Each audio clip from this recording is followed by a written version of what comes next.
Hello everyone and welcome back to the Horror Hut. Before you drift off, it would be a nice idea if you could leave a comment to let me know where you are listening from. Please don't forget to give the video a like and subscribe to the channel. Right, let's get comfy and relaxed, and let's begin. Story 1, Nervebound, the life that wasn't mine. I wasn't supposed to work that night. The late shift at the convenience store was usually covered by someone else, but Emily had called out sick, and there I was, clocking in at 10 p.m. The city was quiet when I left the apartment, only the distant, occasional rumble of traffic and the faint glow of streetlights cutting through the drizzle. It was the kind of weather that made you want to stay indoors, but rent was due, and bills wouldn't pay themselves. The 24-hour gas station sat on the corner of Madison and 8th, wedged between a closed-down laundromat and a shuttered pawn shop. It was the kind of place people stopped at out of necessity, not choice. The fluorescent lights inside buzzed faintly, casting a sterile pallor over the rows of snacks and cheap drinks. I was used to the grimy, tired energy that hung in the air, the smell of stale cigarettes and spilled soda. The first hour was uneventful. Customers came and went, mostly late-night shift workers or people coming from the bars down the street. I kept the register humming, restocked shelves mindlessly, and glanced at the security footage on the monitors behind the counter. Nothing unusual. Just the usual street silhouettes pass under the flickering orange streetlights outside. At 11:45, a man came in. I remember the way he stood in the doorway, hesitating. He was maybe in his late 40s, wearing a dark blue jacket zipped all the way up despite the warmth inside, his hands shoved deep into the pockets. His face was shadowed by the low brim of a black baseball cap, but I caught a glimpse of his pale eyes scanning the store like he was searching for something or someone. He moved slowly down the aisles, barely looking at the shelves. When he reached the back corner near the cigarettes, he stopped and turned his head sharply toward me. Our eyes locked for a brief, unsettling moment before he turned away and kept walking. I felt a strange chill crawl up my spine, even though I knew there was no reason to be afraid. People acted weird sometimes. Maybe he was drunk or just tired. Still, I kept watching him out of the corner of my eye. Then, without a word, he moved toward the counter, placing an old, beat-up leather wallet on the glass surface. I looked up and asked if he needed help finding something. He mumbled something that I couldn't hear and reached into his pocket, pulling out a crumpled $5 bill to pay for a pack of cigarettes. As I handed them over, I noticed his hands trembled slightly, and under the dim lights, the skin looked almost translucent. He nodded curtly and shuffled toward the exit. The moment the door closed behind him, I felt the tense weight in the room lift a little. But when I checked the footage again, I realized the timestamp had jumped strangely for a few seconds during his visit.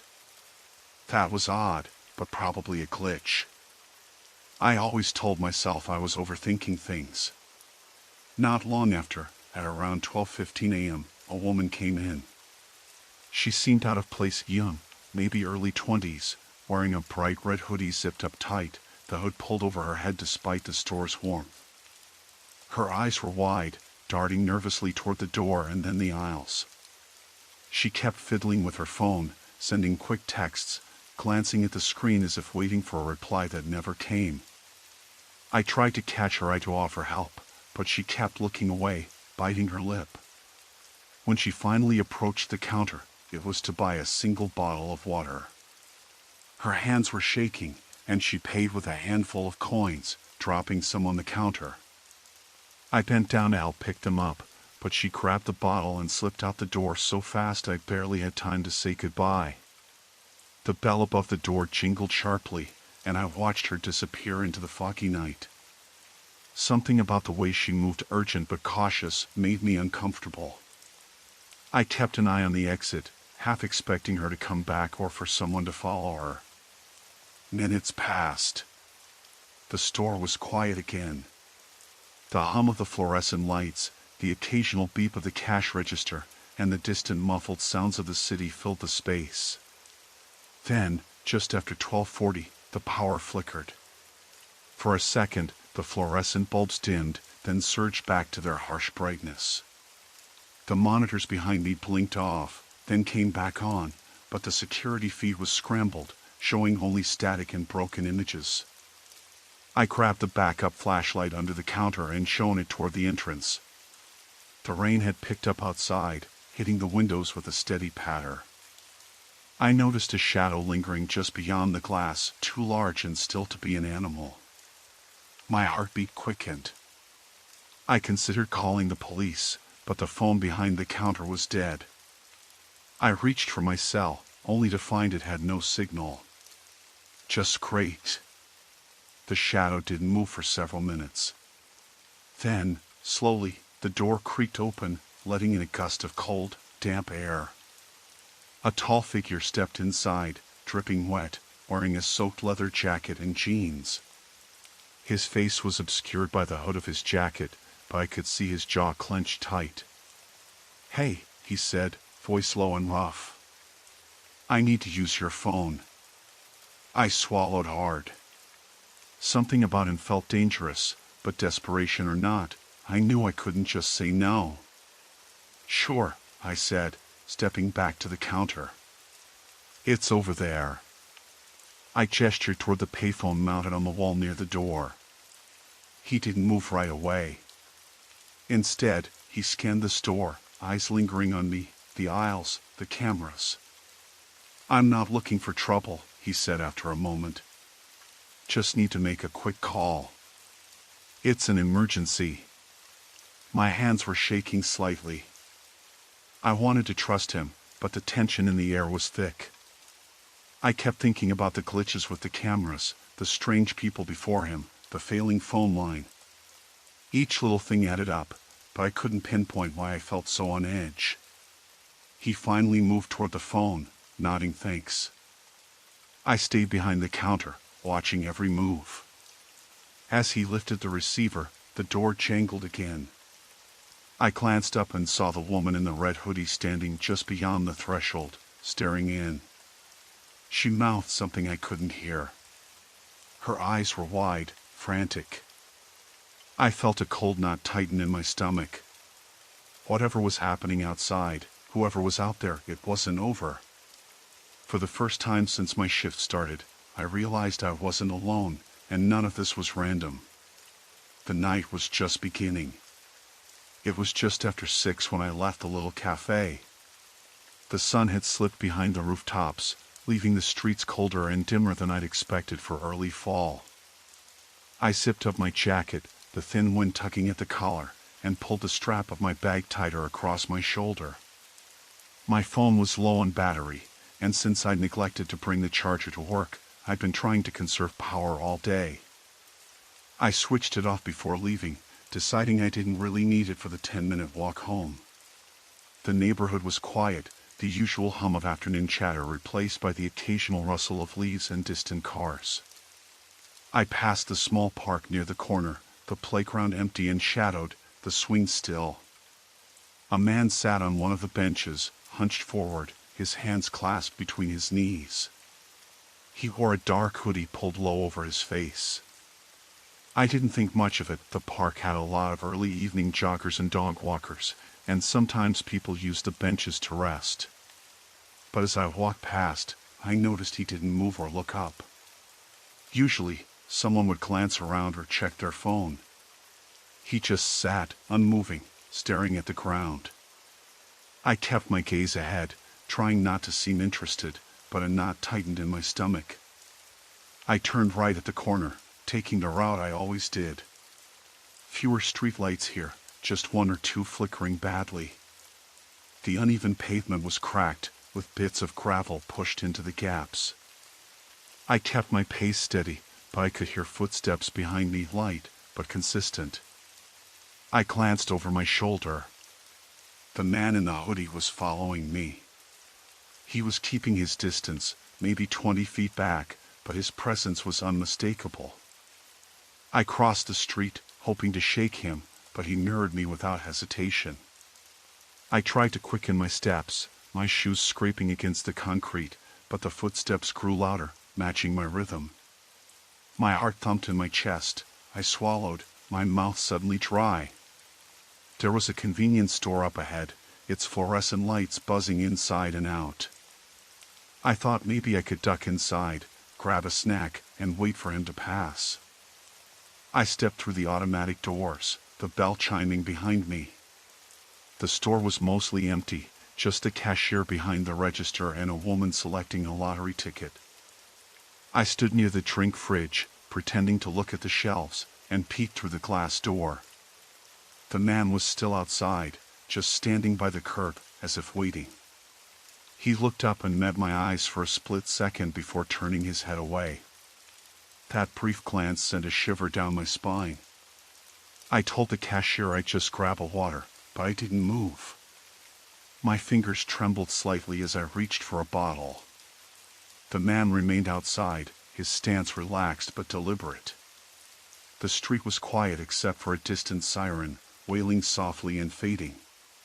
After what felt like minutes, but was probably only a couple of moments, the man stepped away from the curb and walked down the street in the opposite direction. I exhaled, tension releasing like tight ropes unwinding. I paid for my water and stepped back into the dusk. The street seemed empty now, the earlier weight lifted, but my nerves still buzzed. I retraced my steps toward home, this time keeping to the better lit roads and avoiding the darker side streets. When I finally reached my apartment building, the door was slightly ajar. I stopped short, heart pounding again. I didn't remember leaving it unlocked that morning. The lobby was dark, the overhead light flickering weakly, casting long shadows across the mailbox racks. I pushed the door gently. It swung inward with a creak. I called out, "Hello," but there was no answer. My hand shook as I pulled out my keys and flicked on my phone's flashlight. The beam cut through the darkness, illuminating the staircase and the hallway leading to the elevator. Everything looked normal. No signs of forced entry or disturbance. Still, I felt exposed, vulnerable. I hurried up the steps, 2 at a time, my breath short and shallow. When I reached my floor, I checked the door to my apartment. Locked. I slipped the key in and turned it slowly, then pushed the door open.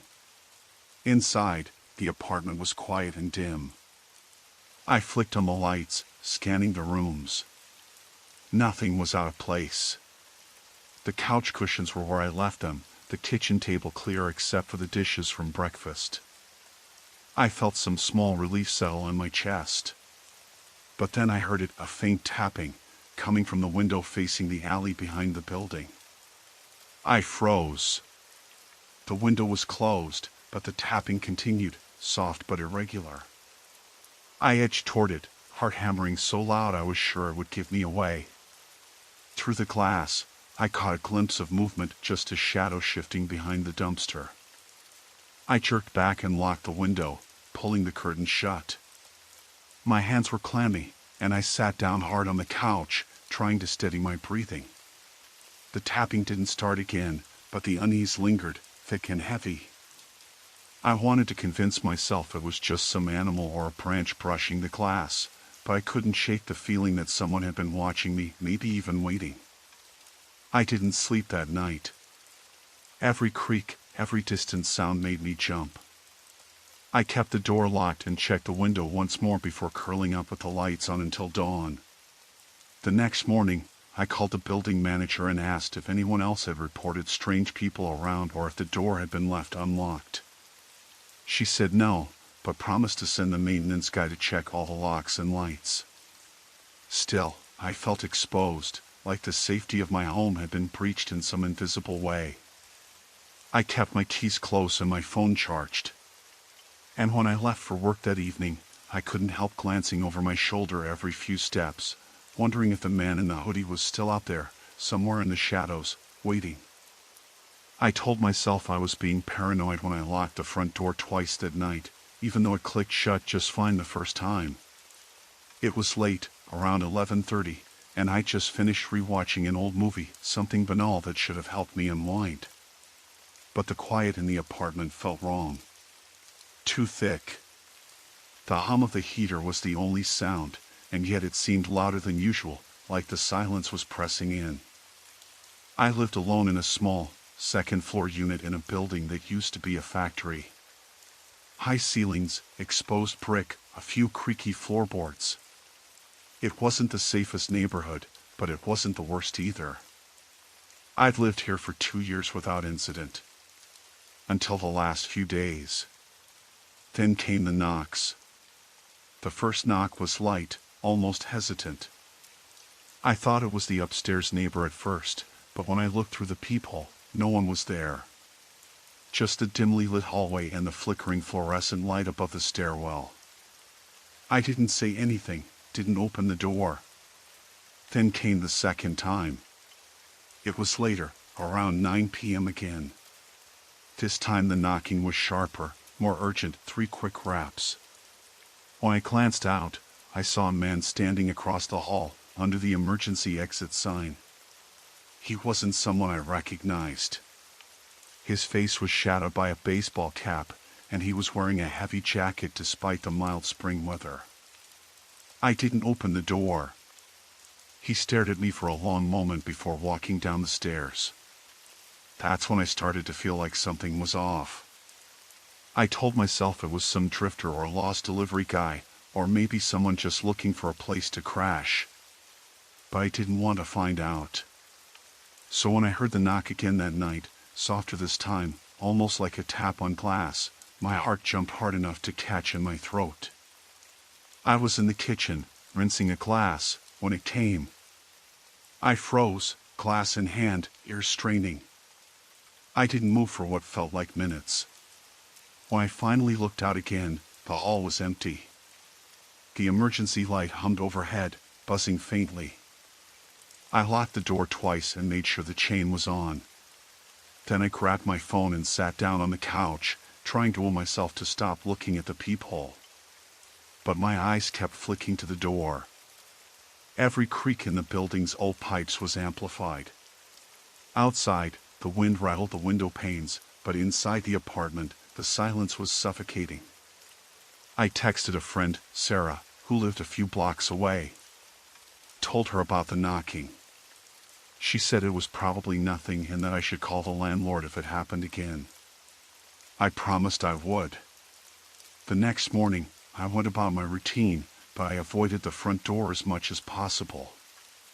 I left through the back fire escape to get to the bus stop. On the street, the chill of dawn still hung in the air. The neighborhood was quieter than usual, no kids playing, few people out. I kept glancing over my shoulder, every shadow seeming to stretch longer than it should. At work, I told a few colleagues about the knocking. They shrugged it off, probably some homeless guy or a prankster, one said. Still, I noticed one of them, a guy named Marcus, kept glancing at me with a strange look. Like he was worried or maybe knew something but wasn't saying. I didn't press him. That evening, I decided to run an errand after dinner, buy some groceries and maybe a bottle of wine to calm my nerves.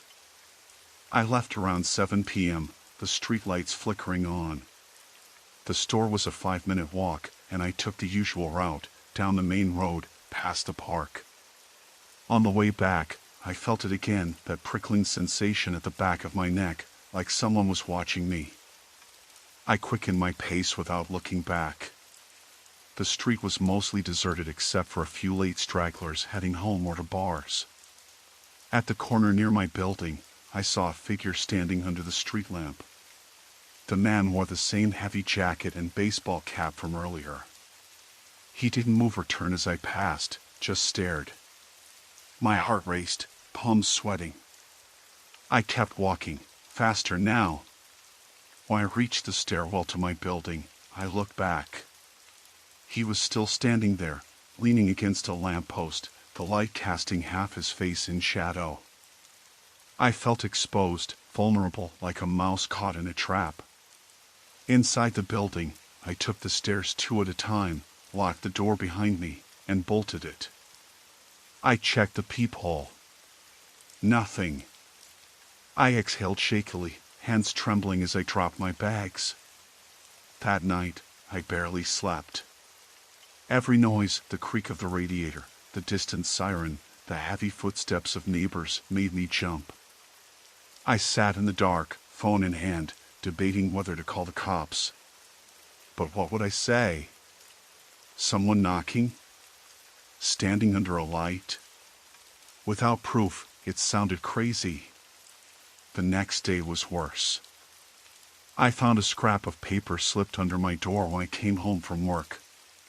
It was small, ripped from a notebook, with 3 words scrawled in messy, hurried handwriting, "I'm watching you." I didn't know whether to scream, cry, or run. Instead, I sat on the floor in the dim hallway, clutching the paper like it was some fragile lifeline. The building was empty and silent except for the distant hum of traffic outside. I called Sarah again, my voice barely steady. She told me to stay with her that night. I packed a bag, grabbed the paper, and left. At her apartment, the safety was thin but real, doors locked, chains on, a dog that barked at shadows. I thought maybe, just maybe, the nightmare had paused. But the next morning, as I looked out Sarah's window, I saw a man standing across the street, under a streetlight, looking up at the building. He wore the same jacket, the same cap, and this time, he was holding something in his hand. A camera. The evening started like any other Thursday after work, quiet and unremarkable. I was walking home from the subway station, clutching my bag close against the chill air that had settled over the city. The streets were slick with the trace of rain, the pavement reflecting the dull glow of street lamps. I kept my head down, my thoughts drifting between meals to cook and a text I meant to send but forgot. It was the kind of night that blurred into the background, the sort of night where nothing happened. That was until I noticed the man. I first saw him standing outside the convenience store at the corner of 6th and Pine. He was leaning against the wall, one leg crossed over the other, hands shoved deep into the pockets of a worn black jacket. He looked up when I approached but didn't say anything. His eyes held mine for an uncomfortable moment before he turned and entered the store without a word. I told myself it was nothing. Maybe he was waiting for someone, or just taking a cigarette break. But as I passed, I realized my pace had slowed without me noticing. The strangest thing was the way his gaze lingered, the way it seemed to follow me through the store's glass door. I felt the faint, icy prickles of unease in my scalp and tried to shake it off. The next block felt longer, the sounds of the city duller. I picked up my pace, ears straining for footsteps behind me. I could hear the hum of cars, the distant shout of a drunk couple, but no footsteps matching mine. I told myself I was imagining things. I turned onto my street, a relatively quiet residential lane lined with old brick buildings and small front yards. The streetlight nearest my building flickered faintly, casting a weak, uneven glow. I reached the door of my apartment complex and fumbled for my keys, my fingers trembling slightly. The lock clicked open, and I stepped inside quickly, closing the door behind me. I paused in the dimly lit foyer, waiting to catch my breath and calm the rapid thumping of my heart. Then a sound made me freeze, a faint scraping, like nails on glass or maybe a finger tracing the window beside the door. My eyes darted toward the small unlocked window panel. It was cracked open just a few inches. A cold wave of realization washed over me. I hadn't left that window open. I knew I hadn't. My phone slipped from my hand and clattered to the floor. I bent to retrieve it, trying to steady my racing mind. The scraping stopped. The silence that followed was thicker and heavier than anything before. I told myself I was overreacting, that maybe a window had been left open earlier by the building maintenance or another tenant. I checked the hallway, empty. No sign of anyone. I hurried upstairs, each step echoing against the bare concrete walls. My apartment door came into view, its familiar frame somehow more menacing in the dim light. I fumbled with my keys again, my hands slick with sweat. When I finally got the door open, I flipped the light switch. The room spilled into view exactly as I had left it, my jacket draped over the chair, a half-empty mug on the kitchen counter, my laptop glowing softly on the table. Nothing seemed out of place. Nothing seemed missing. But then I saw it. On the floor, near the back door that led to the small fire escape, there was a single footprint in the dust, a muddy, wet print, unmistakably fresh. I blinked at it, then looked up and down the apartment. The back door was locked, the chain still in place, but the window beside it, a small one that I always kept closed, was cracked open just a bit. Not enough to crawl through easily, but enough for someone to slip a hand inside. I swallowed hard and closed the window. My phone buzzed suddenly in my pocket. I pulled it out, heart pounding, expecting it to be a message from a friend or work. Instead, it was a notification from the subway app, "Your next train arrives in 10 minutes. I frowned. I hadn't checked any transit apps in hours. Then came another message. No name, just a number I didn't recognize. "You're home." My breath caught. I checked the message again, then looked around the apartment as if the walls themselves might answer. I called my landlord, voice shaky, telling him about the window. He promised to come by in the morning to change the locks and check the building's security cameras. I told him I'd call the police if he didn't. After I hung up, I spent the rest of the night locking and relocking every door and window. I didn't turn off any lights, and I left the TV on to drown out the silence. I sat on my couch, biting my nails, every noise outside making me jump, the rustling of leaves, the distant siren, footsteps echoing in the hallway. I kept the blinds drawn tight, the curtains pulled close. At some point, exhaustion took over, but I didn't dare close my eyes. I listened to every creak, every groan of the old building, waiting, watching, afraid that the man from the corner store wasn't just a stranger but something worse. When dawn finally broke, pale and gray, I was still awake, sitting stiff and trembling. The city had come back to life outside my window, but the quiet dread inside me remained. I knew this was only the beginning. I woke to the sound of rain tapping against the window, steady and soft like a whispered warning, but the house was otherwise silent. The clock on the bedside table read 3:14 a.m. I lay there for a moment, heart thudding in the dark, trying to convince myself it was nothing, just the usual late-night noises that every creaky old place makes. But something felt off. The air was heavy, the kind of humid chill I could both feel and smell, a mix of damp fabric and something metallic faint but distinct, like old pennies left out in the rain. I slipped out of bed quietly, careful not to awaken Jenny, and padded over to the window. The streetlight outside cast a dull yellow pool on the wet pavement, but the front yard was dark beyond the reach of its glow. A movement flickered near the gate, a shadow? A person? I squinted, heart quickening.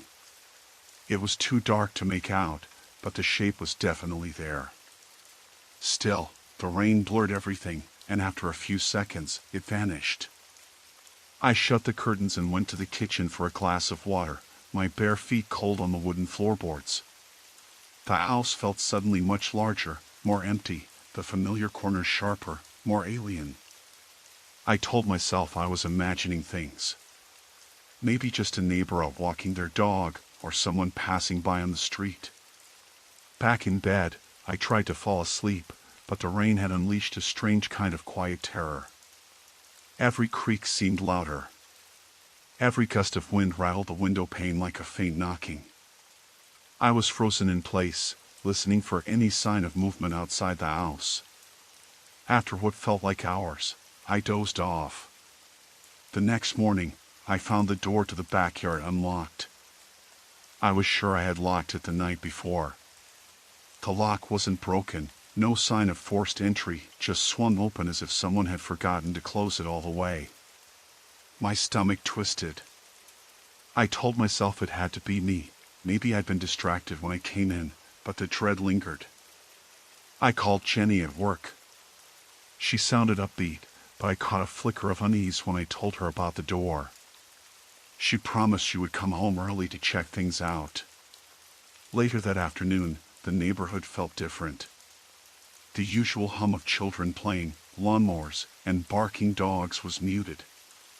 I walked down our street to the corner store, trying to shake the feeling that someone was watching me. At the crosswalk, I noticed a man standing on the opposite side. He was average height, wearing a faded jacket and a baseball cap pulled low over his face. Nothing remarkable, except he didn't move when the light changed. Everyone else crossed, but he stayed rooted, eyes locked on me. I looked away, quickening my pace. At the store, I kept glancing over my shoulder. The man wasn't there anymore. But as I left, I caught sight of him again, just outside the entrance, pretending to look at his phone but watching me all the same. I forced myself into the car and drove home, hands gripping the steering wheel tightly, every shadow on the road turning into a threat. When I pulled into the driveway, I saw a small note tucked under the windshield wiper. My breath caught. The note was handwritten in uneven, hurried letters. I know what you did. You can't hide. No signature. No explanation. I scanned the street. No one else around. My phone felt suddenly useless in my pocket, though it was fully charged. I locked every door, double-checked the windows, and called Jenny again. She told me to call the police if I felt in danger, but I hesitated. What would I say? A creepy note? A stranger watching me? It all sounded like paranoia. But my fingers shook so badly I could barely hold the phone. That night, I slept with the lights on, a baseball bat resting beside the bed. The rain had stopped, but the thick fog that rolled and blanketed the neighborhood, muting every sound. I thought I heard footsteps on the porch around midnight, soft and deliberate. I froze, listening. Nothing followed. No knock, no voice, no scratching. Just silence. The next morning, Jenny came home early. We went through the house together, doors and windows locked tight, checking for any sign of forced entry or tampering.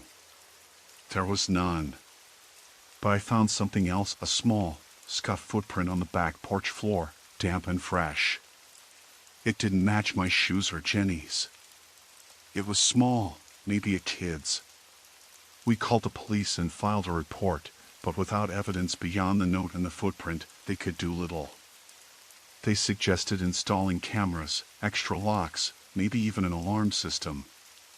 We agreed, but it felt like putting a bandage on a wound that was still bleeding.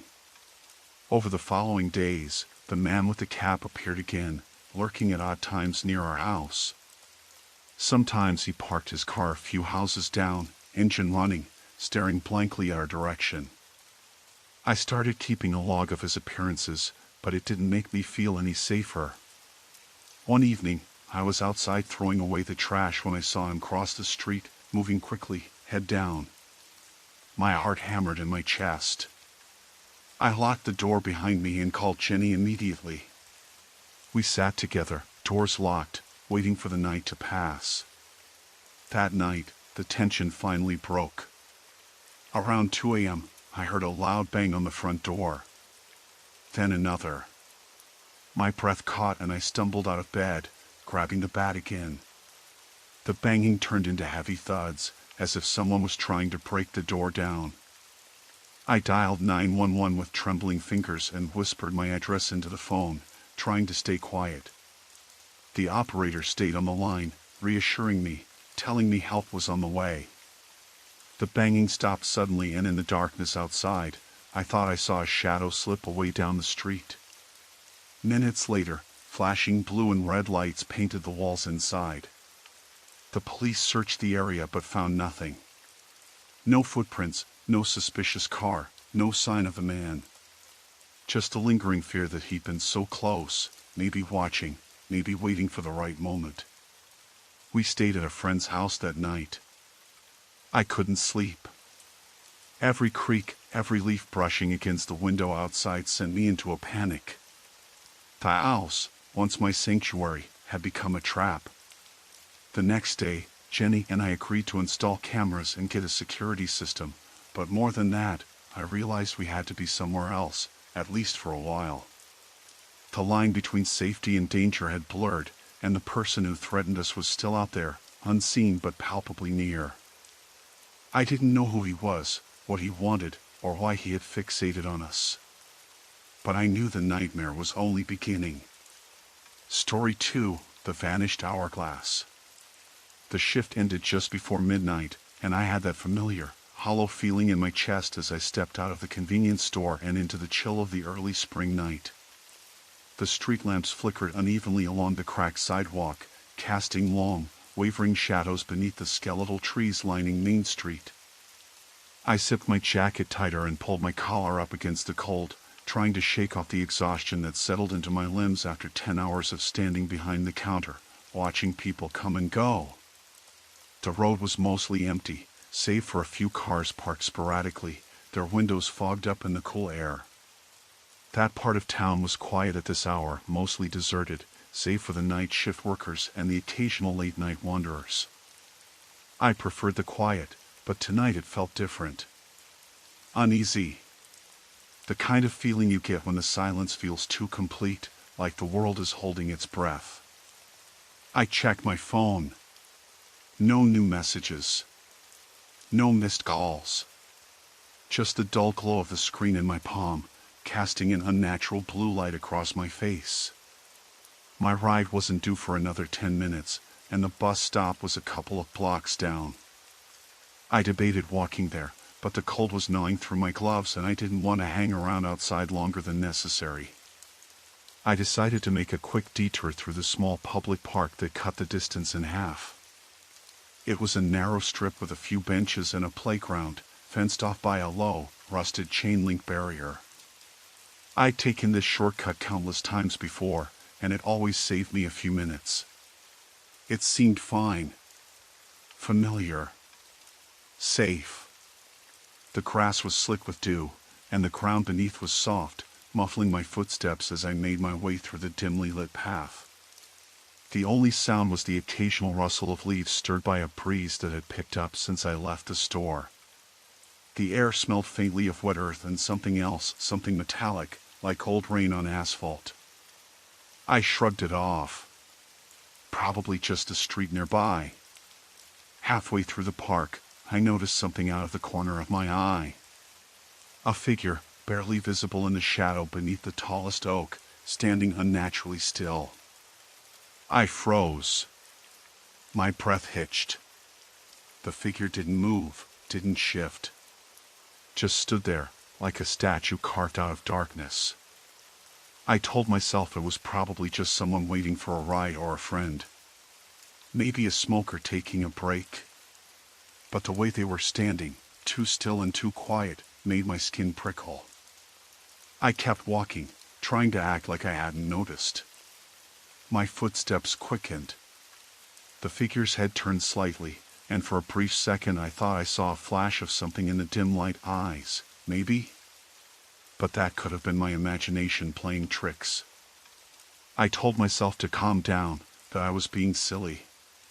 At the far end of the park, near the exit onto 7th Avenue, I stepped into the brighter glow of a streetlight. The figure was gone. I exhaled a shaky breath and pulled out my phone again, deciding to send a quick text to my sister to let her know I'd be home soon. My fingers fumbled over the screen. That's when I noticed the battery was lower than I'd thought, below 10%, and the signal bars were weak. The little circle on the top right spun endlessly before connecting. I cursed under my breath and hit send anyway. Just as I put the phone away, I heard footsteps behind me, slow, deliberate. Not hurried like someone running to catch a bus, but measured, like someone pacing to a rhythm only they could hear. I stopped and listened. The footsteps stopped too. I waited, heart pounding, but when I turned around, no one was there. Only the empty path and the swaying branches above, their shadows dancing in the streetlight. I told myself it was nothing. The wind, maybe. A stray animal. That was when a voice, low and gravelly, came from behind me. "Hey!" I jumped, spinning around, but saw no one. My eyes darted from one shadow to the next, searching for the source. "Hey!" The voice was louder this time, closer. More urgent. My heart slammed against my ribs, and I started walking faster toward the street. "I'm just passing through," I said, though my voice was barely steadier than a whisper. "Wait," the voice insisted. I broke into a light jog, the gravel crunching beneath my shoes. The figure appeared suddenly between two trees. It was a man, late 30s, jeans and a dark jacket. His face was partly hidden by the shadows, but I could make out a few days' worth of stubble and eyes that gleamed weirdly in the lamplight. "Sorry, I don't want any trouble," I called out, trying to keep my voice calm. "Just heading home." He took a step closer. "I know you," he said. "You work at the store on Main. I see you all the time." I wanted to talk. I shook my head, heart racing. Everything in me screamed to run, but I was caught on the path with nowhere to hide except back the way I came. I glanced toward the street, only a few cars, none stopping. The bus stop was still a few minutes away. My phone felt useless in my pocket, battery dying, signal weak. "Look, I'm tired. It's late." "I'm not interested," I said, trying to edge past him. He smiled, but it didn't reach his eyes. "Come on, I'm not going to hurt you." The words sounded hollow, like a bad actor improvising. His smile faded, and his eyes darkened. The air between us thickened, heavier, oppressive. I turned and started running, adrenaline pushing me forward faster than I thought possible.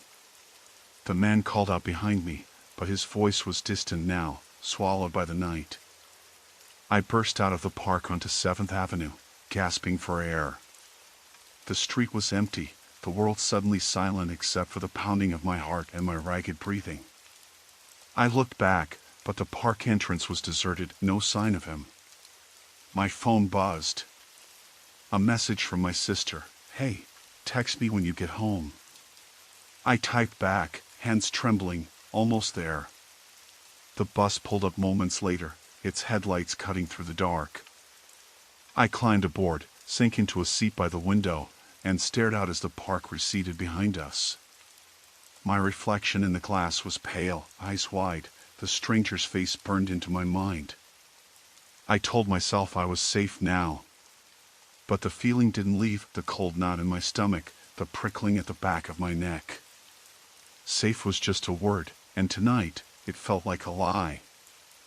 The bus dropped me off at the edge of town just as the sun was slipping behind the horizon, the sky bruised purple and orange.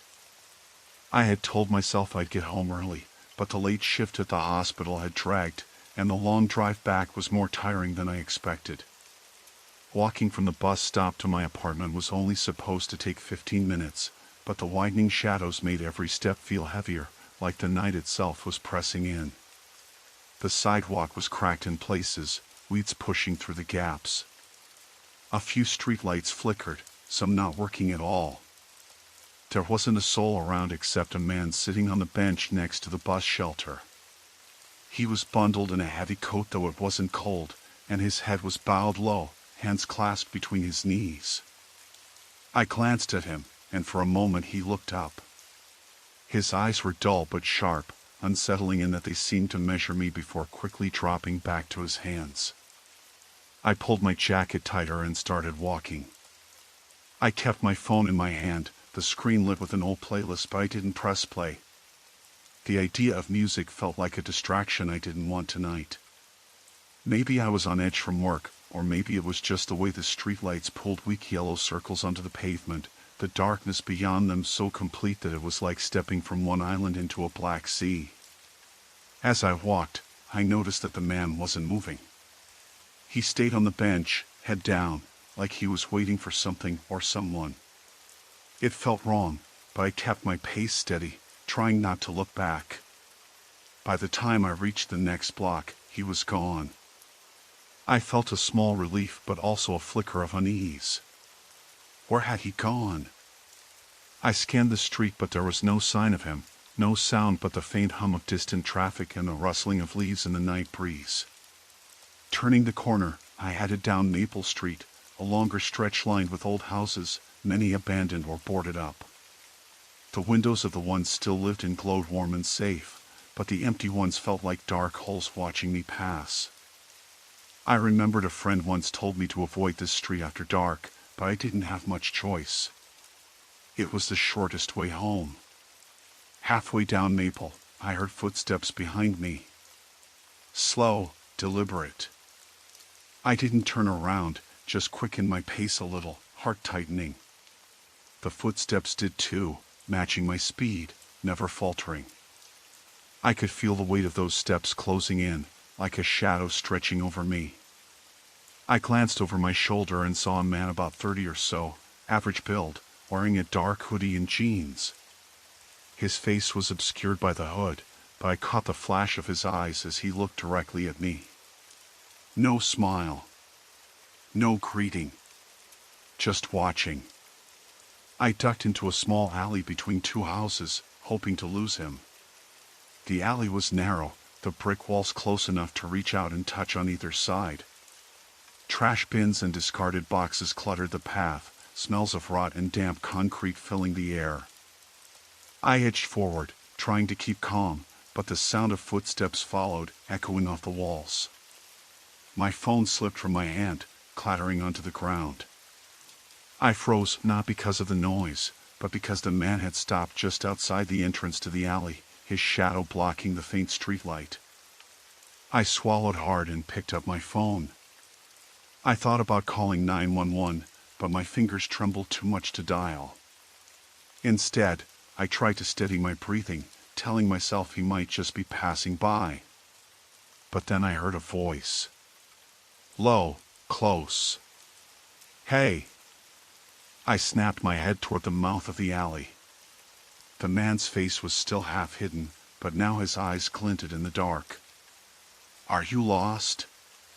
The question sounded casual, but the tone was sharp, too precise to be accidental. No, I said, voice barely above a whisper. Just heading home.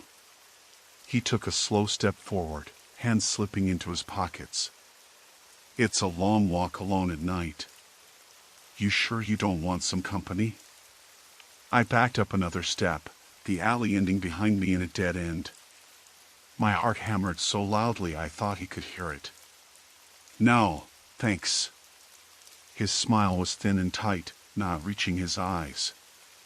Suit yourself. He turned and walked away, footsteps fading into the street noise. I didn't move until I was sure he was gone.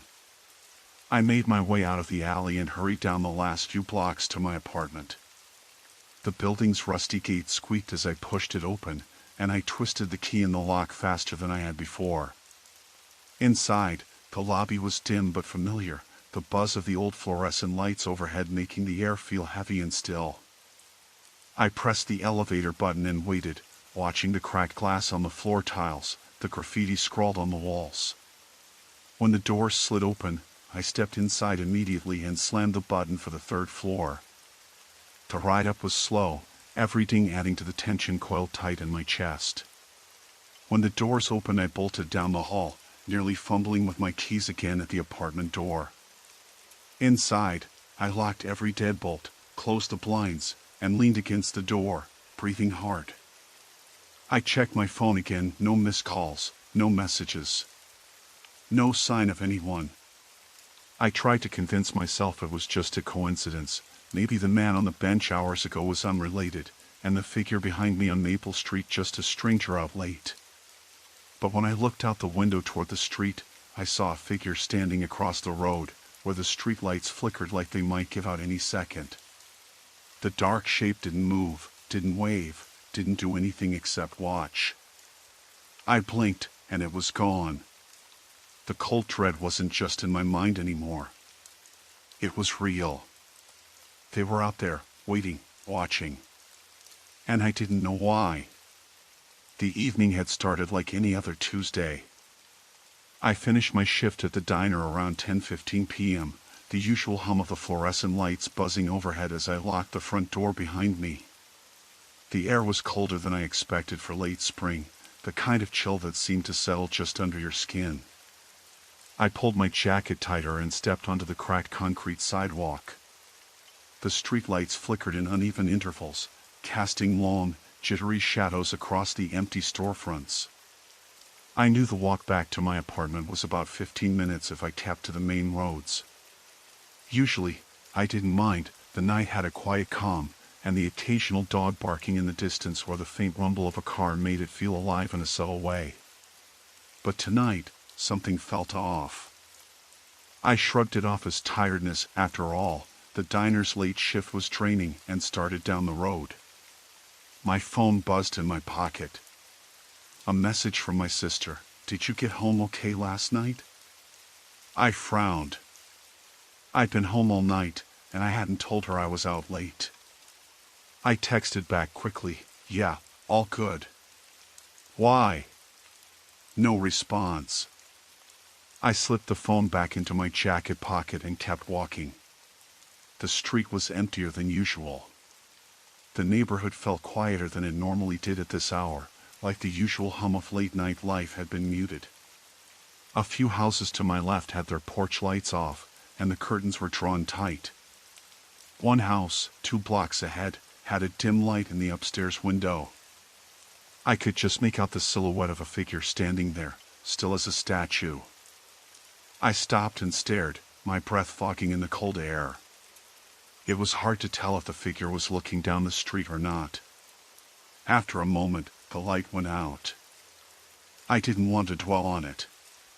Maybe it was just someone up too late, or a reflection of the street lamp. I started up again, trying to keep my steps even, but the sound of my shoes scraping the sidewalk seemed impossibly loud in the silence. As I passed a row of hedges lining a small park, a rustling noise made me freeze. My heart jumped.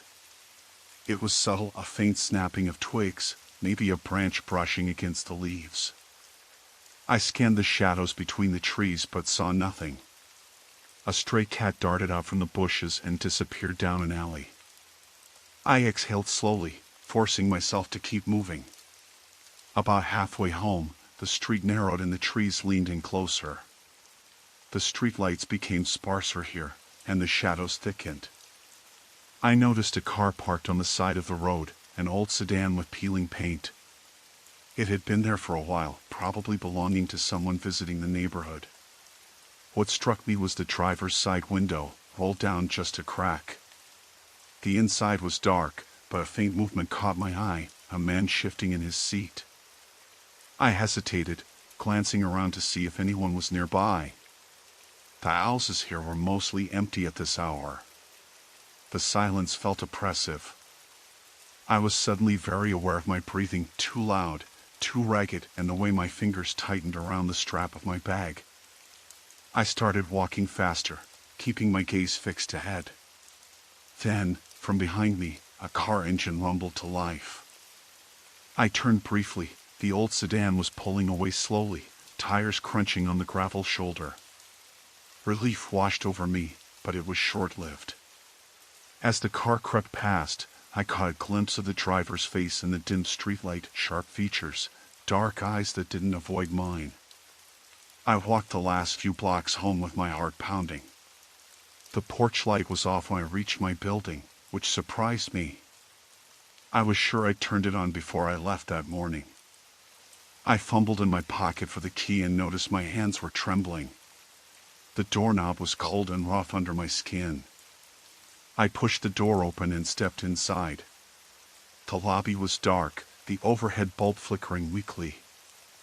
I pressed the button for my floor and leaned against the wall, trying to steady my breath. The elevator dinged, and I stepped inside. As the doors slid shut, I glanced around. No one else was there. On the 5th floor, I hurried down the hallway, keys in hand. My apartment door was closed, but the lock felt loose when I turned it. I frowned and pushed the door open slowly. The hallway light inside was off. I called out, "Hello," but the only reply was the faint hum of the refrigerator. I flipped the switch. The room was just as I'd left it, clothes folded on the couch, a mug on the kitchen counter. Nothing seemed disturbed. Still, a tight knot formed in my stomach. I locked the door behind me and went to the window. The street was empty, the only light coming from a flickering neon sign across the road. I pulled the curtains tight and checked the peephole. The old sedan was gone. I sat down at the kitchen table, my hands still shaking slightly. The silence was heavy, but for the first time, it felt safer than the street outside.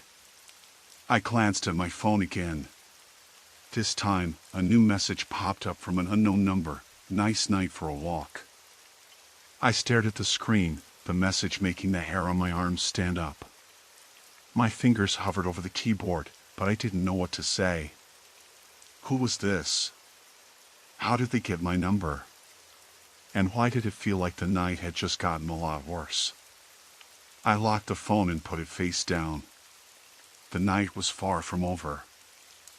I told myself there was no reason to panic. The bus was late, the streetlights flickered sometimes, and people did stare. It didn't mean anything, not really. I had been waiting outside the old grocery store on 27th Street for nearly 40 minutes, the evening chill settling into my joints. I wrapped my arms tighter around my thin jacket, trying to lull away the creeping unease that had been building since I left work. The late shift always made me edgy, but tonight something felt off, like the air itself was heavier. The bus was supposed to arrive at 7:15, and it was now past 7:50. The street was oddly quiet for this part of town. Usually, there was a steady trickle of cars, the shuffle of feet on cracked sidewalks, the shrill bark of some late-night dog. Tonight, only the muted hum of distant traffic punctuated the silence. The dim orange glow of the street lamps cast long shadows across the vacant lot adjacent to the store, and I caught myself glancing over my shoulder more than once. A man had been standing across the street when I arrived.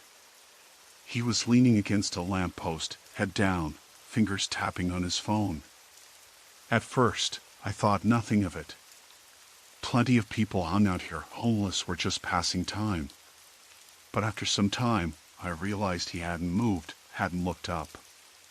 His phone screen was the only thing lighting his face, making his pale eyes glint in the dark. I tried not to stare, but something about the stillness was unnerving. I glanced back at the store's boarded-up entrance. The windows were clouded with grime, and the faded out-of-business sign hung askew. It had been abandoned for over a year, but this was the only bus stop for blocks. I shifted my weight from one foot to the other. My phone buzzed in my pocket, no signal. Of course. I had forgotten that part of town was a dead zone for reception. The man had moved now. He was crossing the street toward the bus stop. His steps were slow, deliberate, the cracks in the pavement echoing faintly in the stillness. I felt my stomach knot. I tried to convince myself it was just coincidence, that people walked where they wanted. But my pulse quickened. As he got closer, I noticed his clothes, an unbuttoned flannel shirt over a plain white tee, dark jeans, nothing remarkable. But his eyes were locked on me now. I could feel the weight of that gaze, sharp and unblinking. His face was expressionless, almost blank, but the intensity was unmistakable. A sudden breeze rattled the dry leaves scattered around my feet. I swallowed hard. The bus stop bench creaked as I sat down, pulling my jacket closer. The man stopped a few feet away, standing just beyond the puddle of light under the street lamp. I tried to look casual, letting my hands rest on my lap, fingers tapping nervously. Minutes passed with no word. The silence was oppressive. I could hear my own breathing, uneven and shallow. The man's eyes never left me. I wondered what he was thinking. Was he waiting for the bus too? Or was he waiting for me? A car passed slowly down the street, headlights briefly illuminating us both. The man lifted his head slightly, watching the car disappear. Then his gaze returned to me. I wanted to ask if there was a problem, but the words caught in my throat. The bus still didn't come. A sudden movement from behind made me jump. A cat darted out from under the store's overhang, weaving through the weeds. I forced a laugh, telling myself I was overreacting. But the feeling of being watched intensified. The man shifted his weight, taking a step closer. Waiting for the bus? His voice was low, casual, but there was an edge I couldn't place. "Yeah," I said, keeping my tone steady. "It's late." He nodded. "Usually comes on time, huh?" I forced a tight smile. "Apparently not tonight." He glanced past me, toward the dark street that stretched into the distance. "You live around here?" "Not far," I said, hoping to keep things neutral. "Alone?" His next question caught me off guard. I hesitated. "Yeah." "Why?" "No reason," he said quickly, then added, "just making conversation." The smile didn't reach his eyes. I felt the hair on the back of my neck rise. I stood up abruptly. "I think the bus is just really late." He didn't move. "You okay?" There was an attempt at concern in his voice, but it felt forced. I tried to sound firmer. "Yeah, I'm fine." The streetlight above us flickered and buzzed. I took a step back, my eyes scanning the shadows beyond the light's reach. The man's expression didn't change, but his posture shifted, a slight bend in his knees as if preparing to move. A sudden, sharp noise from the alley next to the store, a trash can tipping over, made me flinch. The man's head snapped toward the sound. Then he looked back at me, a faint smirk playing at the corner of his mouth. "Looks like someone's out tonight," he said. I nodded, backing toward the main sidewalk, my heart hammering in my chest. The bus stop didn't feel like a waiting area anymore, it felt like a trap. Just then, headlights swept down the street. A city bus rounded the corner, lights glowing bright against the dark. Relief flooded me. The man took a step back, fading into the shadow of the building. I climbed onto the bus, choosing a seat near the front. The driver gave me a quick nod, eyes sharp. I pulled my jacket tighter and stared out the window as we pulled away. When I glanced back, the man was gone. For a moment, I felt like I could breathe again. But the unease didn't leave. The way he had watched me, the questions he asked, they were small details, but they gnawed at me. I hadn't seen him get on the bus. Had he followed me? Was he waiting somewhere down the line? The city buzzed around me, passengers talking softly, the bus engine humming. But I couldn't shake the feeling that I was still not safe. That the night was far from over. The evening had started out like any other Thursday. I was finishing a late shift at the diner on Elm Street, wiping down the counter and stacking chairs. The bell above the door jingled one last time as the last customer left, and I locked up, tucking the keys into my pocket. Outside, the sun had dipped below the horizon, leaving a thin strip of orange fading into dark blue. The streetlights flickered on in a lazy rhythm, the occasional car humming past on the wet asphalt. I didn't think much of the walk home. It was about a mile, nothing unusual, and I'd done it dozens of times before. The night was cool but not cold. I wore a light jacket, hands stuffed into the pockets. The houses on my street sat close together, their windows dim, some with soft glows from lamps, others completely dark. I pulled my scarf up a little higher, listening to the faint sound of my footsteps and the whistle of a distant train. About halfway there, I noticed a man standing on the corner near the old gas station. He was tall, wearing a dark hoodie with the hood up despite the mild weather, and loose jeans. His posture was slouched, hands in his pockets like he was trying to be invisible. I'd seen him before, I realized with a chill, though I couldn't place exactly where. He didn't look around, didn't move when I passed, just stood there like a statue. I quickened my pace, glancing over my shoulder. He was still there, unmoving, watching. It was the first time I felt the slow, crawling prick of unease knotting in my stomach. Not quite fear yet, just that warning feeling you get when something feels off, even if you can't say why. I tried to shake it off as I turned the corner toward my street. The houses blurred past, familiar but suddenly too quiet. No cars on the road now, just the occasional rustle of leaves in the breeze. My phone buzzed in my pocket, and I pulled it out, no notifications. I slipped it back in and kept walking. When I reached the driveway of my house, I paused, fumbling with my keys. That's when I noticed the footprints in the damp dirt beside the sidewalk. They were fresh, too fresh, and they led straight toward my front door. My breath hitched. The rain from earlier had stopped hours ago. How had someone left prints that clear now? I scanned the street quickly, heart jittery, but no one was around. Unlocking the door felt sticky, like the lock was catching on something. It was late, and I had been tired all day. Maybe I was imagining things. I pushed the door open and stepped inside, locking it behind me. The house smelled like stale coffee and lemon cleaner. I flicked on the lights, checking the rooms quickly: living room, kitchen, bathroom. Nothing out of place. Still, I closed the blinds and locked the windows, double-checking the deadbolt on the back door. I sat down heavily on the couch and tried to calm down. Maybe I was just jumpy. The man on the corner could have been waiting for a ride or someone else. The footprints could have been left by a neighbor's kid coming home late. My mind raced through explanations as I tried to steady my breathing.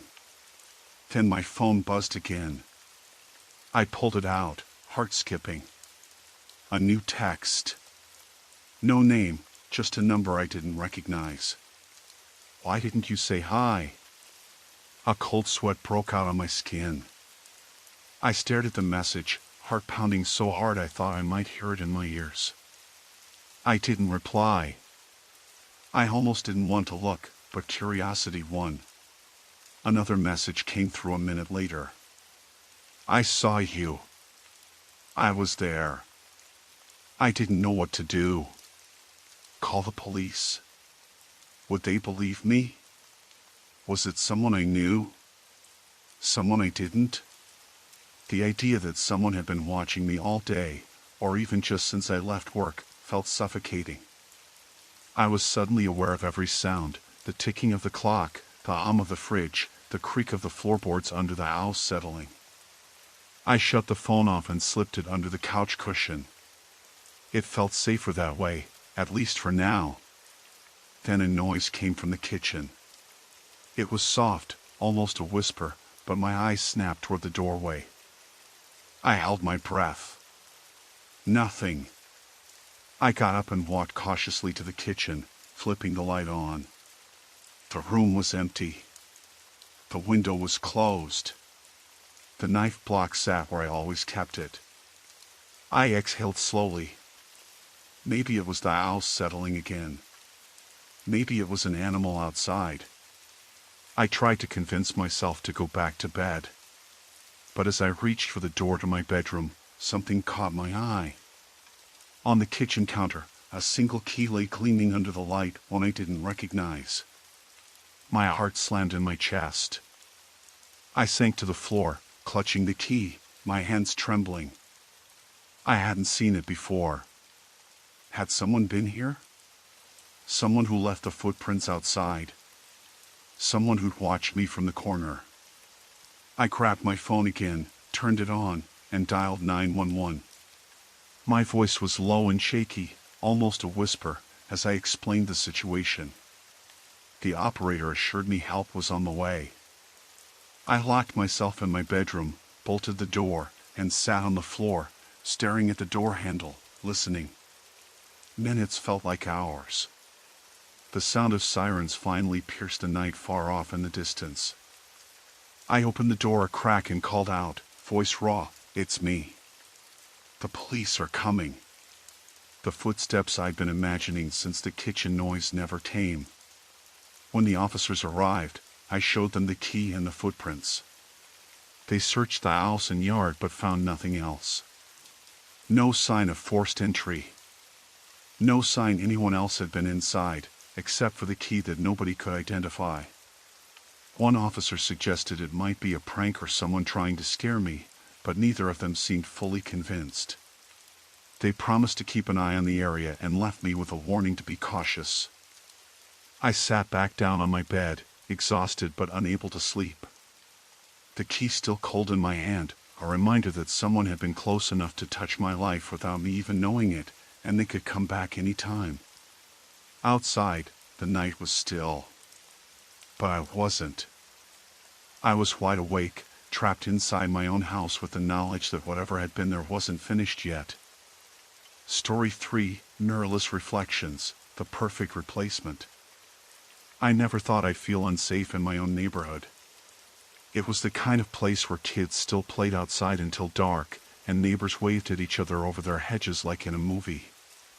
Quiet streets lined with apple trees and the faint hum of lawnmowers on weekend mornings. My little apartment was on the edge of town, a block away from the woods, and I liked it that way, close enough for a quick hike but far enough from the chaos downtown. That Thursday started just like any other. I got home around 6, the sky a dull gray that promised rain but hadn't spilled yet. The bus stop was usually packed with people coming from work, but that day it was nearly empty. I noticed a man standing there alone, hands shoved deep into the pockets of a long, dark coat, though it wasn't cold. His face was obscured by the shadow of a baseball cap, and he didn't look like he was waiting for the bus. More like watching. I slowed down when I passed, trying to catch a better look. He shifted his weight, glanced toward me as if thinking better of something, then turned and walked away down the street. It was odd, but I didn't want to make a scene. Everyone around here had their quirks. I told myself I was overthinking it. Inside the apartment, the air was stale, thick with the scent of old wood and the faint, lingering smell of last night's dinner. I flicked on the kettle and pulled out my laptop to check emails. That's when my phone buzzed, a text from an unknown number. I unlocked it, expecting some wrong number or spam.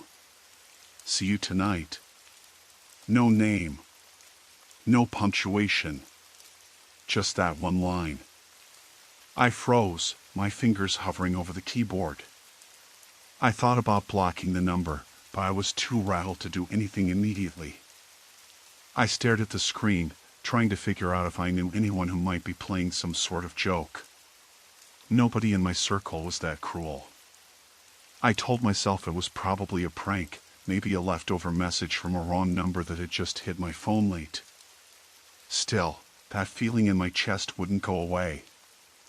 I locked the door behind me twice, checked the windows, even peered out the peephole a few times. Nothing but the usual quiet street, a couple of cars parked unevenly along the curb, and the old oak tree swaying in the wind. Later, as I was cooking dinner, I noticed the streetlight outside flicker on earlier than usual. Outside, the man from the bus stop was back, leaning against the cracked brick wall of the corner store across the street. His coat looked heavier somehow, the collar pulled up. He wasn't looking my way, but I could see his head turn as I moved by the window. I moved away quickly, heart pounding, and tried to focus on stirring the sauce. I kept the curtains closed for the rest of the night.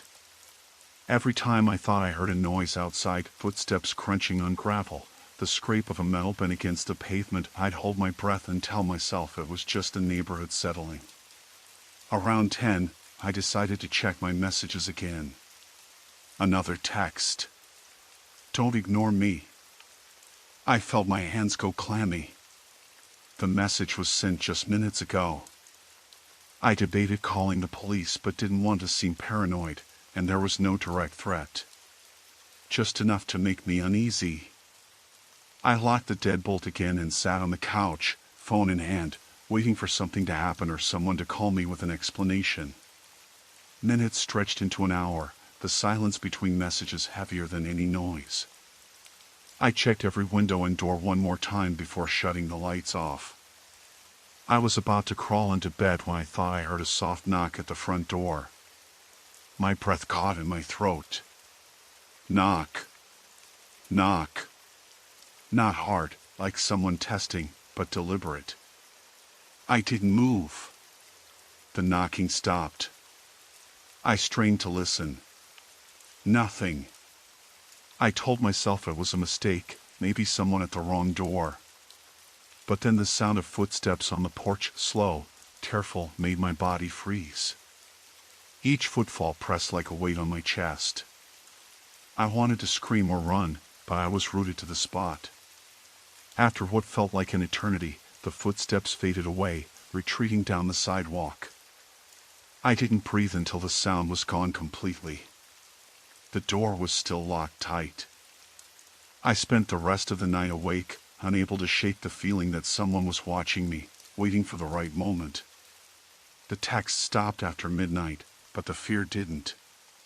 Morning came with a thick fog that muffled the street sounds and blurred my vision. I didn't sleep much. When I finally forced myself to step outside, the corner store was open, the man nowhere in sight. But on the cracked pavement near the entrance, I saw 3 small, scuffed footprints leading toward the edge of the woods. I didn't want to know what they meant, but the weight in my stomach told me this was just the beginning. I followed the footprints cautiously, the fog curling around my ankles like cold fingers. They vanished abruptly beneath the gnarled roots at the forest's edge, swallowed by shadows thicker than the mist. An uneasy chill crept down my spine as I realized the woods seemed unnaturally silent, as if holding its breath. Somewhere deep inside, a voice whispered, "Don't go further," but I couldn't turn back. Not yet. The rain had started again by the time I left the diner. It was one of those cold, relentless drizzles that clung to your clothes and never seemed to stop, turning the streets slick and the night even darker. My shift had ended nearly 2 hours earlier, but I had stayed late, hoping to get a head start on the paperwork. The owners were usually fine with that, as long as I didn't complain about the late hours. Outside, the parking lot was almost empty except for a few cars scattered under the weak glow of the street lamps. I pulled my head up, the fabric damp and heavy, and headed to my car, which was parked at the far end near the cracked sidewalk. The gravel crunched beneath my boots, a sharp contrast to the steady patter of rain. I glanced around, but the street was deserted, no one walking, no cars passing. Just the sound of water running into gutters and the distant rumble of thunder. I felt a flicker of unease, the kind that settles in your stomach without a reason you can point to. Maybe it was the way the light flickered in a street lamp above the lot, sputtering like it might go out any second. Or the way the shadows seemed to shift just a little too quickly at the edges of my vision. I tried to shake it off as paranoia, tiredness from the long shift, but the feeling stuck like a weight. I unlocked the door and slid into the driver's seat, the smell of damp leather and old fast food wrappers hitting me immediately. As I started the engine, I noticed movement in the rearview mirror, just a flicker, barely there. I turned my head quickly, but the empty parking lot showed no one. Still, the sensation lingered, a cold prickling down my spine. The drive home was supposed to be quick. The highway wasn't far, and it was mostly straight. But tonight, something about the road felt different. The rain blurred the streetlights into long, streaked halos, and the windshield wipers barely kept up. I kept the headlights on low so I wouldn't blind oncoming traffic and stayed alert, glancing at the rearview mirror every few seconds. About 10 minutes in, I noticed a car behind me. It was an older model sedan, one I'd seen around town but never paid much attention to. What unsettled me was how close it was, even though I was going the speed limit. It didn't flash its lights or honk, just stayed there, tailing me steadily. I tried not to panic. Maybe it was just coincidence, someone heading the same way. I took the next exit, a small turn off the highway that led to a narrow, two-lane road lined with dense woods. The kind of place where the streetlights thinned out and darkness swallowed everything beyond the edge of the asphalt. The car behind me followed, its headlights a dull glow cutting through the rain. I thought about pulling over somewhere safe, a gas station or a well-lit parking lot, but the next closest place was miles ahead. Instead, I kept driving, hoping to lose the car by varying my speed. I slowed down, then sped up, took 2 quick turns in a row, and still, the sedan stayed behind. A knot tightened in my chest. My hands gripped the steering wheel so hard my knuckles whitened. The only sound inside the car was the steady shush of the wipers and the distant drone of the engine. Behind me, the sedan's lights flickered on a wet patch of road, occasionally disappearing behind trees that leaned close to the roadside. Suddenly, at a curve where the road bent sharply to the right, the car behind me flashed its high beams twice in quick succession. My heart leapt. Was it trying to signal me? Or warn me? Or was it some kind of game? I swallowed hard and kept my eyes on the road, not looking back. I thought about calling the police but hesitated. What would I say? That a car was driving behind me too closely? That I felt uneasy? I didn't even know if this was a deliberate threat or just someone being careless. The road soon narrowed into a single lane, flanked by tall pines that blocked out the remaining light from the sky. The rain was heavier here, hammering on the roof of the car, muffling everything else. I noticed the other car's lights swinging erratically, like it was having trouble following the road. Maybe the driver was distracted or drunk. The idea made the situation feel even more dangerous. I spotted a dirt driveway on the right, nearly hidden behind overgrown bushes. A faded mailbox leaned crookedly at its edge. Without thinking, I turned into it, the car sliding slightly on the loose gravel. The sedan passed the turnoff without slowing down. I cut the engine and sat still, listening. The downpour covered a lot of noise, but I thought I heard the distant sound of an engine idling. I kept the headlights off, fingers trembling as I reached over to lock the doors again. Minutes passed, maybe more. My breath fogged the inside of the windshield. I kept glancing at the rearview mirror, straining to see through the rain and darkness. The sedan was nowhere in sight. Relief washed over me in waves, but it was fragile, like the calm before a storm. I knew I couldn't stay hidden forever. I had to find a way home, but the road felt impossibly long and empty tonight. The woods around me seemed to press closer, every shadow suddenly alive. Then, when I finally dared to start the engine again, I heard a faint tapping at the driver's side window. My heart stopped. Slowly, I turned my head. There was no one there. I blinked hard, trying to convince myself it was just rain hitting the glass or a loose branch scraping against the car. When I looked again, the tapping had stopped. I forced myself to drive back onto the road, my senses on high alert. The sedan had disappeared for good. But something had changed. The quiet weight of being watched settled over me, and the night no longer felt empty, it felt full of eyes I couldn't see. I made it home without incident, but I didn't sleep that night. Every creak of the house, every shadow cast by the streetlight outside, set my nerves on edge. I kept checking the locks, peering out the window. Whether or not the sedan was just a coincidence, I knew that something had followed me. And I had no idea what it wanted. The shift ended at 11:30 p.m., just as it always did, and I was ready to escape the cramped hospital break room that smelled vaguely of antiseptic and stale coffee. I grabbed my jacket off the hook by the door, the fabric still warm from hanging near the radiator, and stepped out into the night. It was early March, but the cold still lingered, biting through my coat as I made my way to the parking lot. The hospital was in a quiet part of town, surrounded mostly by empty lots and a few shuttered storefronts. The streetlights cast pools of yellow that barely reached the edges of the asphalt, and the occasional car passed through, its headlights briefly blinding. I unlocked my car and slid inside, the interior light flickering on with a soft hum. The heater sputtered a little as I turned the key in the ignition, and the engine caught with a low rumble that quickly settled into a steady purr. The radio was dead, thanks to a blown fuse I hadn't gotten around to fixing, so the silence inside the car pressed in on me. I pulled out of the lot and headed toward the highway, the road stretching ahead like a ribbon of black glass, slick from an earlier rain. The drive wasn't long, about 20 minutes through stretches of empty roads lined with scattered houses and dense clusters of trees. I kept my eyes on the road, watching for deer or other animals. The dark outside made everything look a little sharper, the headlights carving through the shadows. I felt tired, but I welcomed the quiet. It was the one time I could be alone with my thoughts. About halfway home, my phone buzzed in my pocket. I glanced down, no notifications. Then it buzzed again. I pulled over onto the shoulder, hands shaking slightly. The screen lit up with a message from an unknown number. "Are you alone?"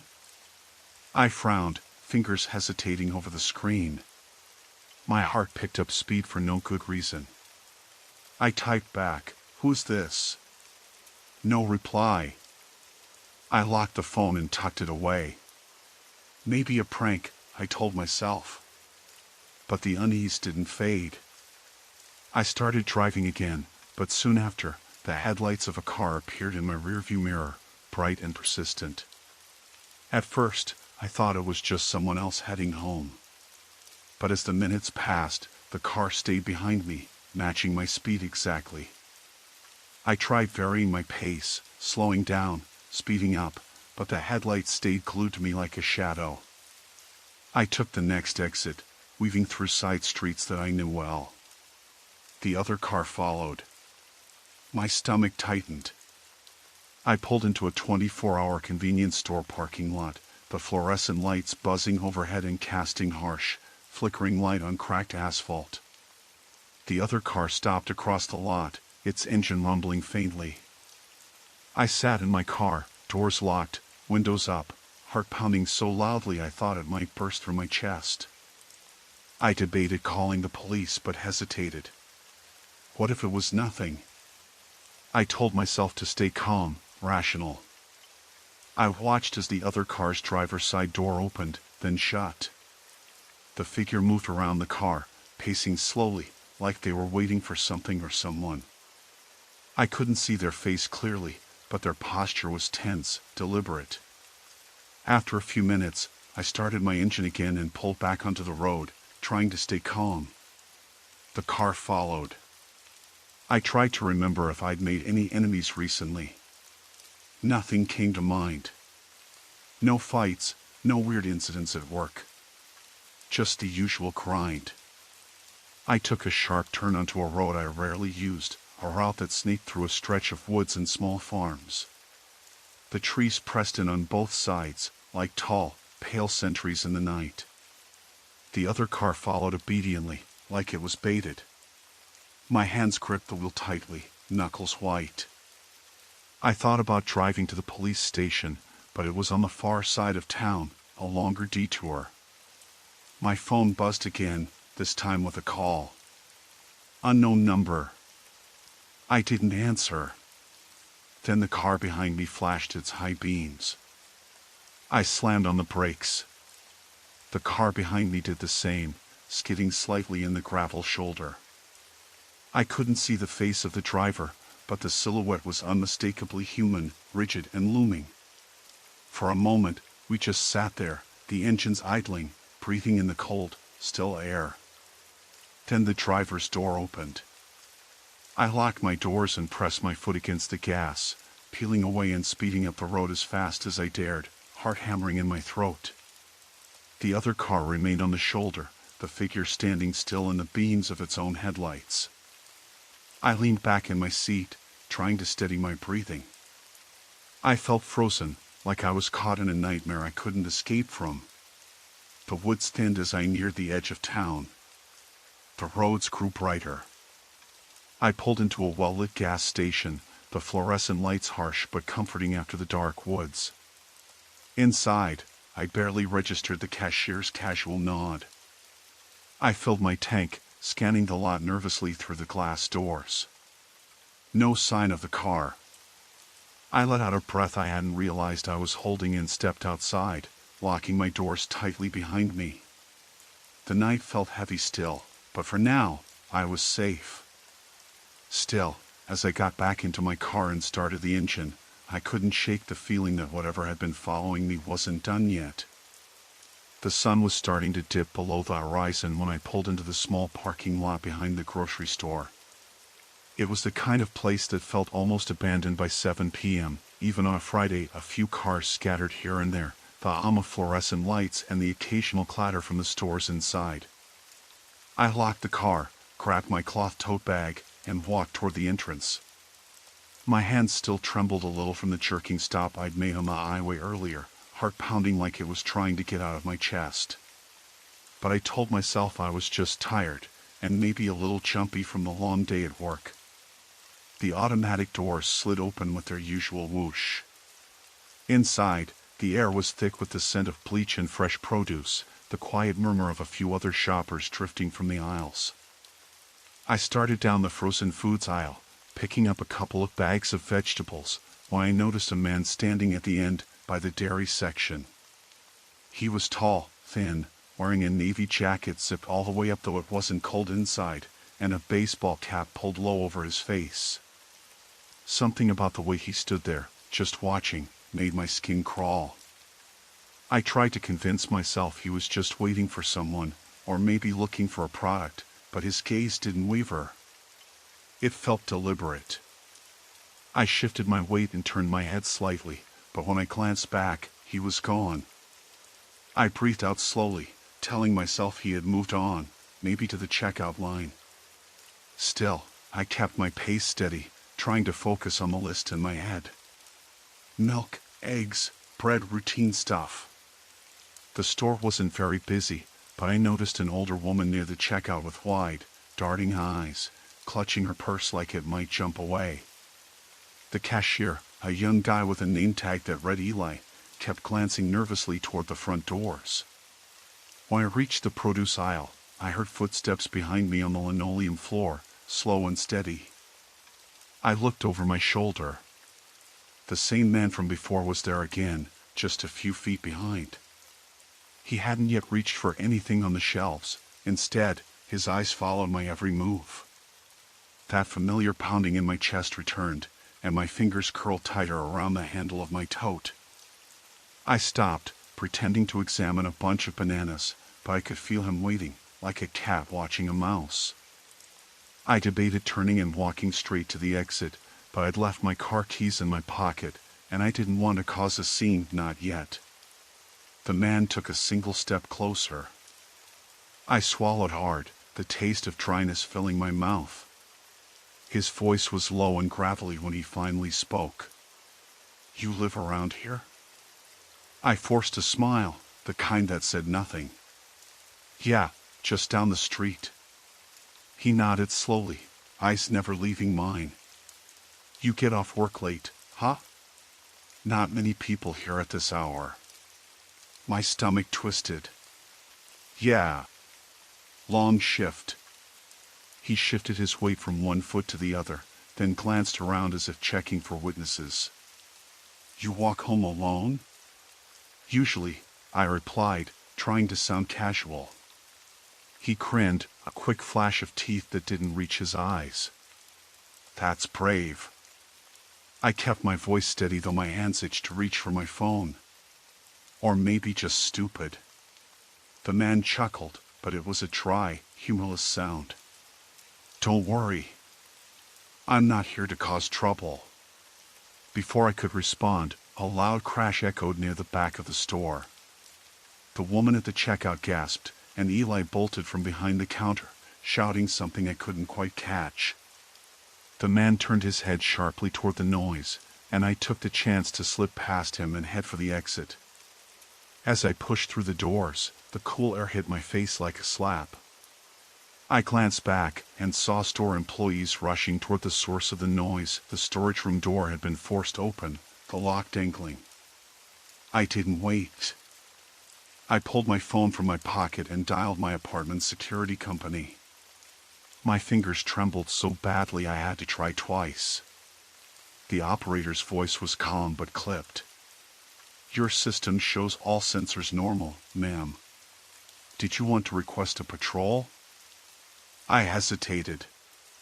The man from the store was nowhere in sight, and the employees had locked the door behind them. I told the operator yes, and hung up without waiting for confirmation. Walking back to my car, I kept looking over my shoulder, heart hammering like a drum. The parking lot was emptier now, the few remaining cars casting long shadows in the fading light. I slid into the driver's seat, locked the doors, and started the engine. As I pulled out, I caught a glimpse of the man from the store standing at the edge of the lot, watching. He didn't move as I drove away. The streetlights flickered on as night fell, their weak glow barely lighting the cracked pavement. I kept my windows rolled up and the doors locked tight, I starting to every darkened side street I passed. The radio played static, the signal weak as I moved further from the grocery store. I told myself it was just a coincidence, just a strange encounter I'd chalk up to stress and exhaustion. But as I turned onto the highway ramp, my headlights illuminated a figure standing on the shoulder about 100 yards behind me. He wasn't waving or signaling for help. Just standing there, motionless, hands in his jacket pockets. I slammed on the accelerator and shifted lanes, heart racing so fast I thought I might black out. When I glanced in the rearview mirror again, the figure was gone. I didn't stop again until I pulled into my apartment complex's parking lot, headlights catching the familiar orange glow of the street lamps. I parked under the nearest light, grabbed my keys, and walked quickly to the door. Behind me, the parking lot was empty, silence pressing in from all sides. Inside, I locked every door and window, double-checked the chain lock, and slid the deadbolt home. I leaned against the door, breathing hard, the faint hum of the hallway light buzzing overhead. My phone buzzed on the kitchen counter. It was a message from my neighbor. "Did you hear about the break-in last week? They still haven't found the guy." I stared at the screen, a cold knot tightening in my stomach. Whatever was happening wasn't over. Not by a long shot. The street was quieter than usual when I stepped out of the coffee shop just after midnight. I had taken the late shift at the diner downtown, a 12-hour slog that left me too drained to think straight, and I was ready to get home, crawl into bed, and forget the day ever happened. It was supposed to be a routine walk back to my apartment, just 3 blocks away, but the air tasted off, like the city had been holding its breath and forgotten to exhale. I zipped up my jacket tighter, the October chill slicing through the night. The streetlights flickered unevenly, one of them buzzing low before cutting out entirely, plunging a portion of the sidewalk into shadow. I crossed the road, my boots tapping against the cracked pavement, and glanced over my shoulder. A man on a bike was half a block behind me, riding slowly, almost aimlessly. Nothing unusual, lots of people rode late. But something about him unsettled me. He wore a dark hood pulled low, obscuring his face, and as he passed a street lamp, I caught the glint of something reflective on his wrist, maybe a watch or a bracelet. I increased my pace. The man did the same, though he didn't speed up, just matched my steps.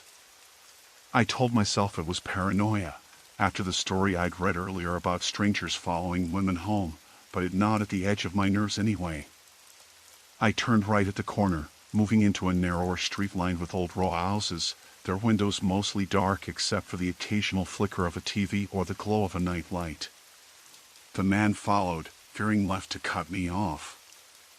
I stopped at the street lamp and looked back. He did too, now only about 20 feet behind me, his bike leaning slightly to one side. My hands tightened into fists. The colder night air made my breath visible, puffing out in short bursts.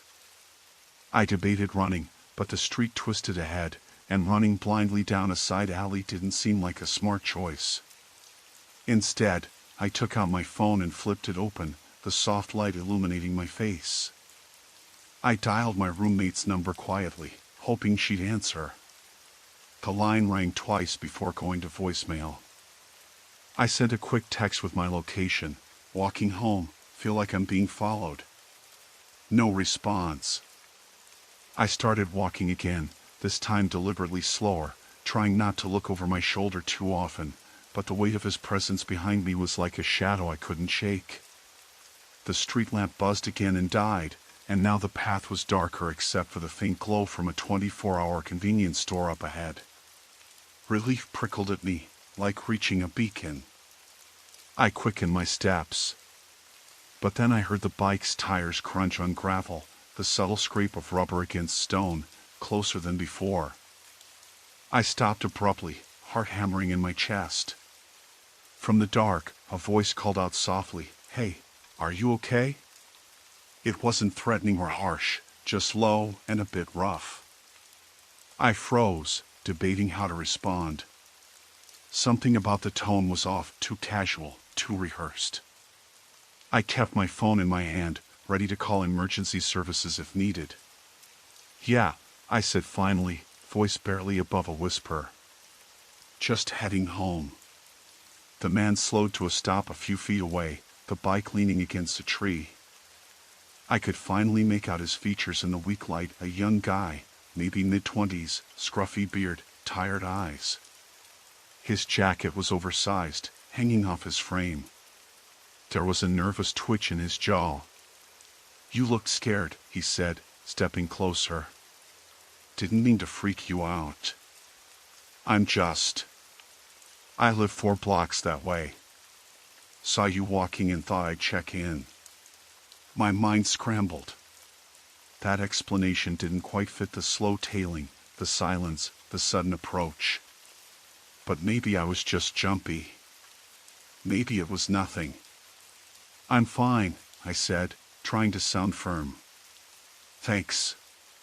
He smiled awkwardly, but there was a tension in it, like he wasn't used to being turned down or ignored. "Okay," he said. "Be safe." "Yeah." I nodded and started walking again, glancing back once more. He got on his bike and rode off, disappearing into the gloom. I exhaled, trying to shake the prickling fear that lingered in my skin. The convenience store was just ahead, its fluorescent lights buzzing inside. The door chimed softly as I pushed through, a bell that always felt like a small shield against the night's dangers. Inside, I grabbed a bottle of water and a granola bar, telling the clerk I was just passing through. The air smelled of stale coffee and cardboard boxes. I stood near the cashier, phone pressed to my ear again, but no answer. After 10 minutes, I decided to try calling my roommate once more. This time, she picked up. "Hey," I whispered. "Where are you?" she asked, voice groggy but alert. "By the 24-hour store on Maple." I think someone was following me. There was a pause on the other end, then, "I'm coming out now." "Wait there." I hung up, feeling a flicker of gratitude, but my nerves were raw and stretched thin. I kept scanning the dark street through the large windows, every shadow making my heart leap. Minutes later, my roommate appeared, flashlight in hand, eyes sharp and scanning the surroundings. Relief flooded me as she slipped her arm around my shoulders. "Let's get out of here," she said quietly. We walked back the way I had come, but the street felt different now, empty and colder, the quiet ringing louder. As we reached the corner where I had first noticed the man on the bike, my eyes caught something on the pavement. A small, crumpled piece of paper. I picked it up, It was a scrap torn from a notebook, with 2 words scrawled hastily, "Nice try." My throat tightened. It wasn't a joke, it wasn't a mistake. Someone had been watching me long before tonight, following me, playing a game I hadn't even realized I was a part of. We hurried the last few blocks home, checking behind and around us every few steps, adrenaline sharp in my veins. Inside the safety of my apartment, I locked every door and window, double-checking the deadbolt. The normal sounds of the city seemed distant now, muted by the weight of what had just happened. I sat on the edge of the couch, phone in hand, fingers trembling. The man on the bike was real. The note was real. And I had no idea what would come next. But I knew one thing for sure: I wasn't safe. Not anymore. Story 4, Silent Protocol, When Home Turns Hostile. I hadn't intended to be out that late on a Tuesday, but the meeting at work ran longer than expected. The fluorescent lights in the conference room buzzed insistently, and my phone's battery was already hovering dangerously below 10% when I finally shut the laptop. I glanced at the clock, 9:43 p.m. Not late by most people's standards, but late enough for the streets to empty and for the city's quieter, darker side to show itself in thin slivers between the street lamps. My office was on the 15th floor of a glass tower downtown, too high to see much beyond the rings of lights from other buildings, but the elevator ride down was always a small relief. I pushed the button and slipped inside, pressing the ground floor with a tired thumb. The doors closed with a soft hiss, and I could hear the faint thump of my shoes against the tile flooring as the elevator descended.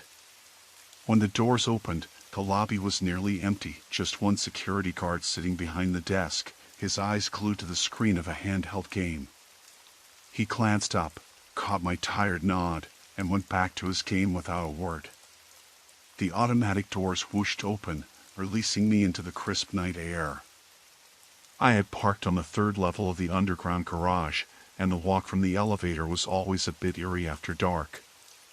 The long concrete corridors were lit by sparse, flickering fluorescent bulbs, throwing harsh shadows against the walls. Tonight, the usual hum of distant engines and muffled conversations was missing. Instead, a silence had settled over the space, broken only by the occasional drip of water from a cracked pipe overhead. As I made my way to my car, I noticed something odd. A man was standing near the far end of the garage, close to the stairwell exit. He was tall, wearing a dark hoodie pulled up over his head, his hands shoved deep into his pockets. I hadn't noticed him when I took the elevator down, but now that I saw him, he seemed out of place. His posture was rigid, almost stiff, as if he were waiting for something or someone. I tried to ignore him. I kept my pace steady, keys clenched tightly in my hand, ready to unlock the car. The fluorescent lighting buzzed overhead, casting a sickly yellow glow. The man didn't move as I approached, but neither did he look away. I caught a glimpse of his face, sharp features, pale skin, but the shadows obscured most of it. My heart quickened. Ordinarily, I wasn't jumpy, but something about the stillness of that space, combined with the man's unwavering gaze, made me uncomfortable. I unlocked the door and slipped inside, locking it immediately behind me. The silence inside the car felt safer somehow, cocooned in steel and glass. I took a deep breath, trying to calm the sudden spike of dread. The engine started smoothly, and I pulled out of the parking spot, careful not to glance back at the stairwell where the man had stood. When I reached the ramp to exit the garage, I noticed a small piece of paper stuck beneath my windshield wiper. My fingers trembled slightly as I peeled it off. The note was typed, not handwritten, and the message was brief. "I saw you." A slow wave of nausea rolled through me. I looked around the garage. No one else was visible. The man was gone. I locked the car doors again and stared at the note, feeling the weight of unseen eyes pressing in from all directions. My fingers hovered over the lock button on the remote. Should I call security? The police? What if this was some sick joke? Or worse, the beginning of something I wasn't prepared to face. I shoved the note into my pocket and focused on leaving. The drive out of the garage was tight and twisting, the concrete walls close enough to make the car feel like a cage. At the exit, the bright streetlights seemed colder than usual, the night wind sharper. As I merged onto the road, I tried to shake off the feeling of being watched, telling myself it was just someone's idea of a prank. But even when I hit the highway and the city lights blurred past, I couldn't stop glancing in the rearview mirror. A car followed me. It was a dark sedan, matching my speed exactly. Every time I changed lanes, it changed lanes too. Every time I slowed for a red light or a turn, it slowed. I felt a knot tighten in my stomach. I tried to remain calm, signaling an unexpected right turn onto a less busy street, hoping to lose whoever was behind me. The sedan followed. My hands gripped the steering wheel so tight my knuckles whitened. I avoided well-lit areas, slipping into side streets, hoping to catch a familiar landmark or at least some sign of other pedestrians. My phone buzzed in my pocket, but I dared not check it. The battery was almost dead, and more importantly, I couldn't risk taking my eyes off the road. Eventually, I turned into a gas station parking lot, bright and crowded enough that the sedan hesitated and slowed, lurking near the exit. I parked near the lights, locking the doors immediately, and pulled my phone out. With less than 5% battery left, I called my sister, hoping for a voice, a familiar sound that might keep me grounded. Her voice on the line was a small bomb, but my eyes never stopped scanning the station's perimeter. The sedan was still there, engine idling, the driver's window rolled down a crack I could barely make out. I couldn't see the driver's face, but the car's position told me he or she was waiting. I told my sister I'd be home soon and to call the police if I didn't check in. The words felt feeble even as I said them. I sat there for what felt like hours, though it was probably only 15 minutes, until the sedan finally pulled away. I waited another 10 minutes before I dared to start the car and drive the rest of the way home, heart hammering against my ribs with every turn, every shadow. When I finally unlocked my front door, the house was silent, the familiar creaks and groans of the settling went unchanged. I locked every door and window, double-checked the deadbolt, and sat on the couch, trying to make sense of what had just happened. The note. The man in the garage. The car following me. None of it felt like coincidence. Someone had been watching me, tracking me. And I had no idea why. I tried to convince myself it was over. Maybe the driver had given up. Maybe it had been a random creep, a misguided prank. But the unease in my chest wouldn't go away, and when I glanced out the window at the dark street, I half expected to see headlights creeping back toward the house. I wasn't safe. Not yet. The late afternoon sunlight filtered weakly through the grimy windows of the laundromat, casting long, tired shadows across the rows of humming machines. I was halfway through folding my clothes when I noticed him, a man, maybe in his late 40s, standing near the entrance. He seemed too still for a place like this, where people usually shuffled in and out quickly. His eyes were fixed on the door, but not in a casual way. It was like he was waiting for someone, or something. I tried to ignore him, focusing on the clean shirt I just pulled from the dryer. But then I heard a faint scraping noise behind me, like nails on metal. My eyes darted to the end of the room toward the service door that led to the alley. It was slightly ajar, the latch not fully engaged. I hadn't noticed it when I came in. The man near the entrance shifted, his gaze flicking to that door too. He squared his shoulders as if deciding whether to move toward it or not. I told myself it was nothing. Maybe he was just a regular who came in early to avoid the crowds, or maybe he worked here and had forgotten to close that door properly. Still, my chest tightened. The laundromat was nearly empty, the usual hum of conversation replaced by the low whir of machines and the occasional thud of a washer finishing its cycle. No one else was near. I moved deliberately toward the exit, clutching my laundry basket a little tighter. My keys felt cold in my palm, the familiar metal somehow reassuring. The man hadn't moved, but I sensed his eyes on me now, tracking my steps.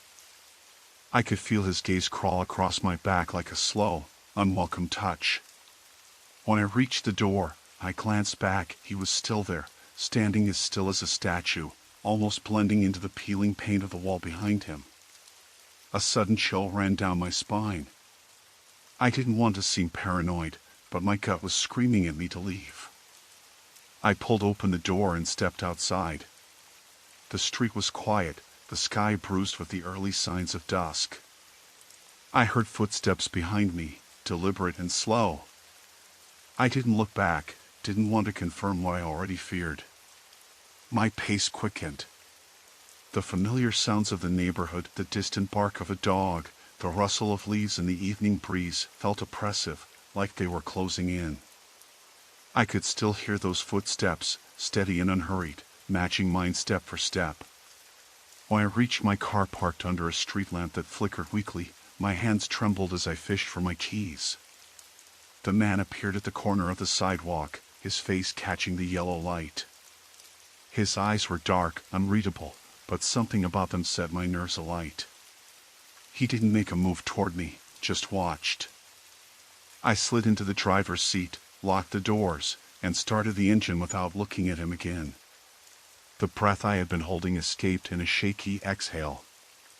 As I pulled away, I caught a glimpse of him standing there, alone on the sidewalk, disappearing into the gathering shadows. The relief was temporary, but it was enough to drive me home.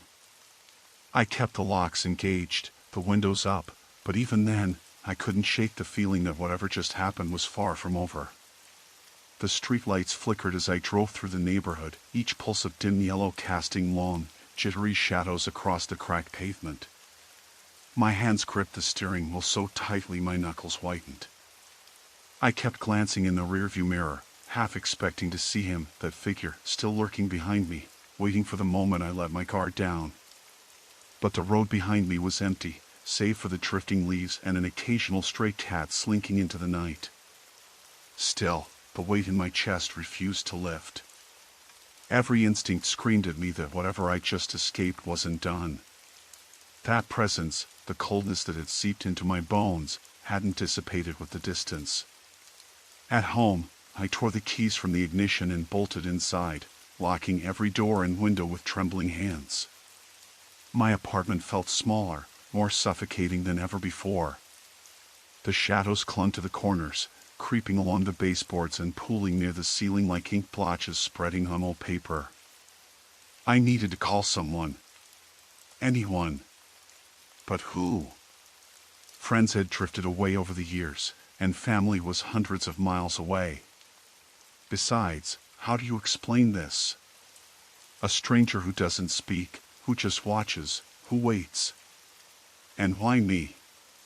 The silence in my apartment was thick, punctuated only by the occasional groan of the old wooden floorboards as the building settled.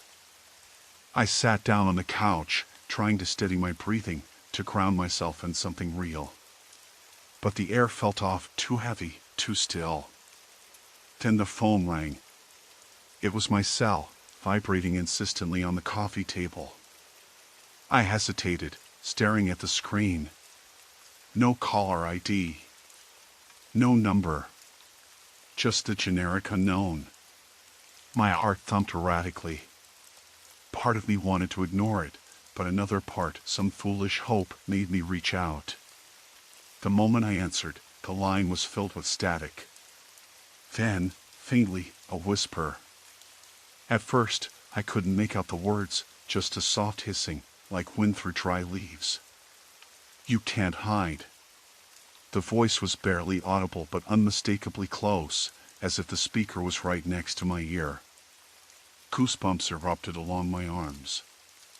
I dropped the phone, but it continued to vibrate, the whisper repeating, growing louder, more urgent. You can't hide. Dread churned in my stomach. I scrambled to turn off the phone, hit airplane mode, anything to cut the connection. The whisper ceased abruptly, leaving an echoing silence that felt heavier than before. I sat frozen, my mind racing. How did he get my number? Was this some cruel joke or something worse? The impossibility of it only deepened my fear. Suddenly, a faint tapping sound came from the window behind me. Slowly, I turned, every nerve screaming. Outside, nothing but darkness. Then, a single knock, sharp, deliberate, a pattern I couldn't ignore. I edged closer, heart pounding, and peered through the blinds. Nothing.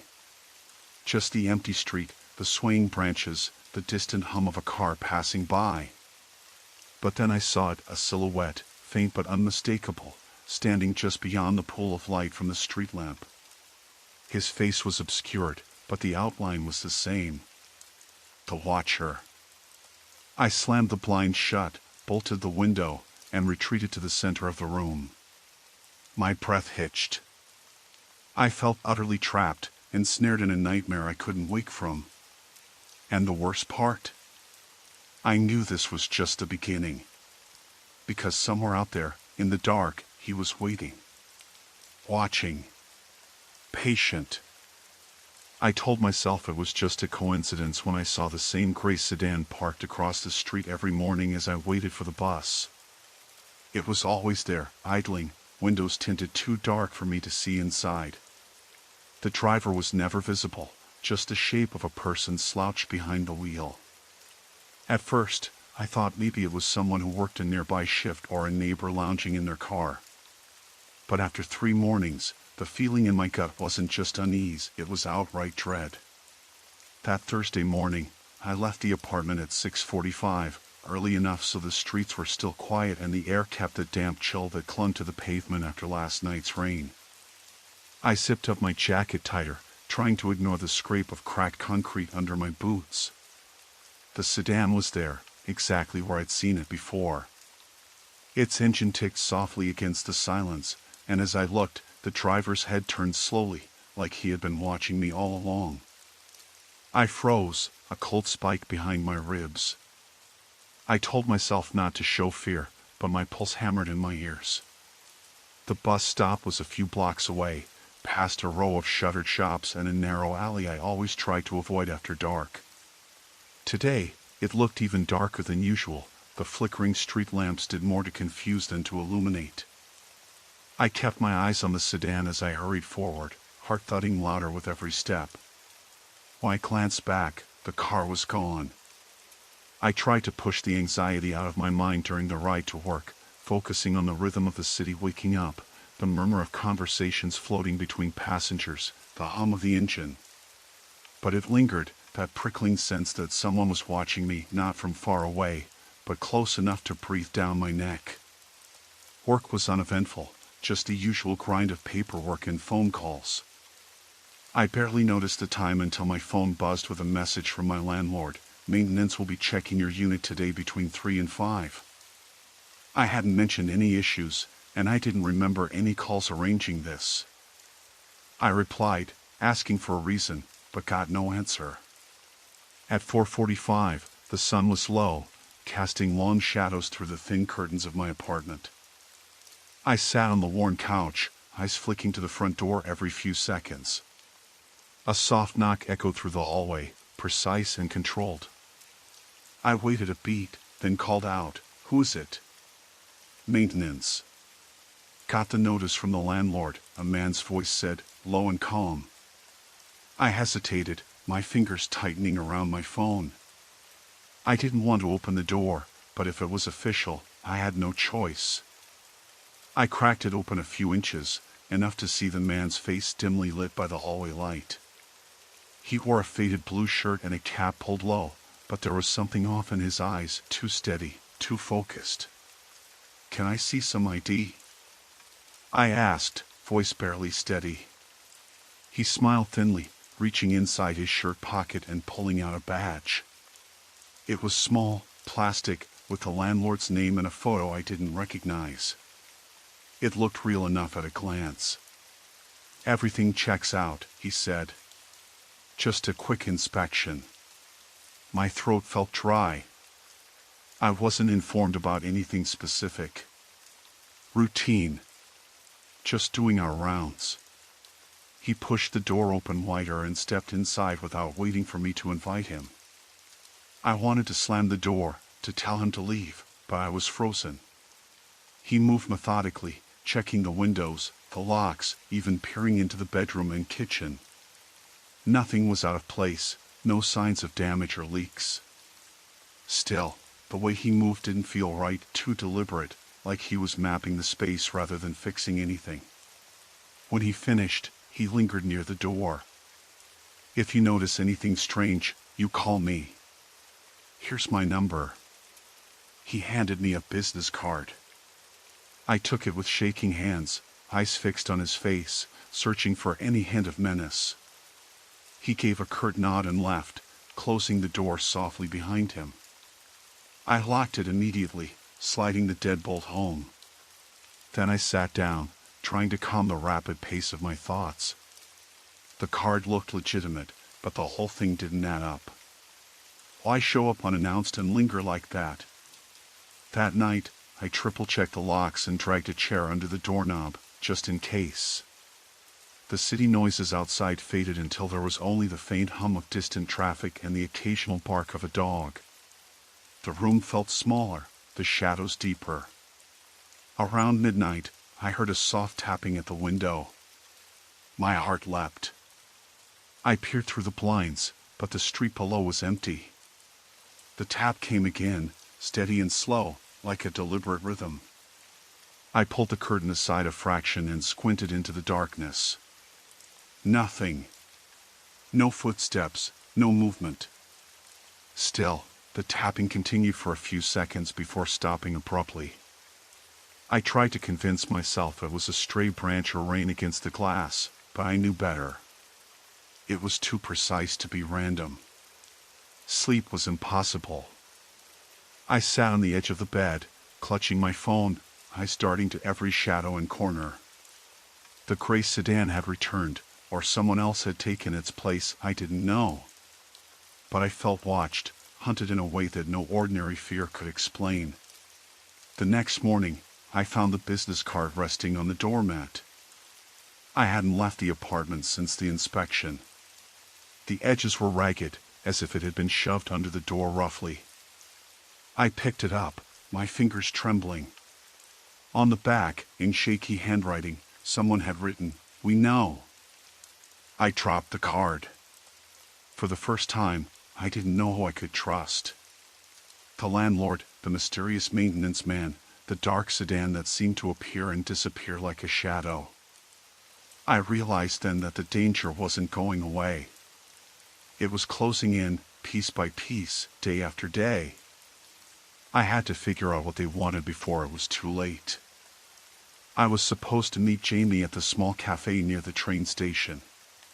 After the weird texts from yesterday, I figured a public place would be safest, and besides, the afternoon sun was soft and warm enough to lull any sense of urgency into complacency. I pulled my jacket tighter around my waist and checked my phone again.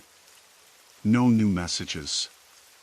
The cafe wasn't crowded, just the usual mix of students tapping at laptops and a few older people nursing coffees. I spotted Jamie immediately, sitting near the window with his head down, scrolling through his phone. His face looked tense, more than usual. I slid into the seat opposite him, and he glanced up quickly, forcing a smile. "Hey," he said, voice quieter than I expected. "Hey," I replied. "Any news?" He shook his head. "Nothing. But I don't like how this is going." The text stopped for a while, then started again last night. "I think someone's watching me." I swallowed. "Watching you? Like, in person? Maybe. Or someone who knows my schedule well enough to time it." He paused, biting his lip. "I found a stranger outside my apartment yesterday morning, just standing there. Didn't move when I looked at him, just stared. I frowned. Did you call the cops? Not yet. I wanted to see if it was a coincidence. But today, I swear, someone followed me on the bus. When I got off, they got off too. I ducked into a store, and they walked by slowly, looking straight at me. For the first time, a chill ran down my back that had little to do with the brisk air outside. This wasn't random anymore. Someone was deliberately tracking Jamie. Have you told your landlord? Neighbors? No. I don't want to make a fuss until I'm sure. His fingers trembled slightly as he gripped his coffee cup. But I'm scared. We sat in silence for a moment, the muffled noise of the cafe filling the air like a thin curtain between us and the unknown. I wanted to believe this was paranoia, but the look in Jamie's eyes said otherwise. Maybe we should stick together for a while, I suggested. Don't go anywhere alone. Jamie nodded, but I could tell he hated the idea of being pinned down or watched even more. I glanced at my watch and realized I had less than an hour before my shift at the bookstore started. I couldn't just sit here all day. Do you want me to walk you back? At least until you get inside? No. Thanks. I think I'll take a cab, he said, standing abruptly. I watched him leave, his figure swallowed by the bright afternoon light. The streets felt suddenly too wide, too open. I waited a few minutes, then pulled out my phone to text him, only to see a new message from an unknown number. I'm closer than you think. My heart hammered. I stared around the cafe, trying to spot anyone who might have sent it. The barista was busy wiping down tables. A couple at the corner laughed quietly. No one looked out of place or paying any attention to me. I shoved my phone into my pocket and forced myself to leave. Outside, the sun was fading, and a thin wind rattled the trash in the gutter. I thought about taking a different route to work, but the main street was the quickest, and the thought of wandering empty side alleys only made me more nervous. I moved briskly, scanning faces as I passed, my breath shallow. The rhythm of my footsteps seemed unnaturally loud in the quiet street. Every shadow felt like it might shift, every passerby a potential threat. Halfway to the bookstore, I noticed a man across the street who seemed to be walking in the same direction as me. He was average height, wearing a dark jacket zipped up to his chin, hands stuffed deep in his pockets. Nothing about him screamed danger, but the way he kept glancing over his shoulder made me uneasy. I crossed to the other side, figuring I'd lose him by cutting through a small park. But when I turned into the green space, the trees were sparse, the late afternoon sun casting long, ominous shadows. That's when I heard footsteps behind me, steady, deliberate. I didn't dare look back. I picked up my pace until my lungs burned and my legs threatened to buckle. The footsteps quickened too, matching mine. Panic rushed in, sharp and cold. I broke into a run toward the park exit, heart slamming against my ribs. As I burst onto the next street, I risked a glance back. The man was there, but now he was moving at a jogging pace, still following. I ducked into a convenience store, gasping for breath. The fluorescent lights flickered overhead as I scanned the aisles. A middle-aged clerk stood behind the counter, eyes flicking up from a magazine. I didn't know what to say, how to explain, but I gestured toward the door and whispered, "Someone's following me. Can I wait here until they leave?" The clerk nodded slowly, his calmness both reassuring and strange. "Stay as long as you need." I crouched by the wall, clutching my bag, every nerve screaming. Minutes passed like hours. The bell above the door jingled occasionally as other customers came and went, but they didn't stay long. After what felt like forever, I peeked out. The street was empty. I thanked the clerk and stepped outside cautiously. The man was gone. Shaking, I made my way to the bookstore, locking the door behind me and double-checking the bolts. The familiar scent of old paper and dusty shelves should have been comforting, but instead it felt like a fragile barrier against chaos. I sat down behind the counter, phone in hand, debating whether to call the police. But what would I say? Someone had followed me, a vague threat in a text, but no proof, no evidence. I sent Jamie a quick message, "We need to talk. This is serious." My fingers trembled as I hit send.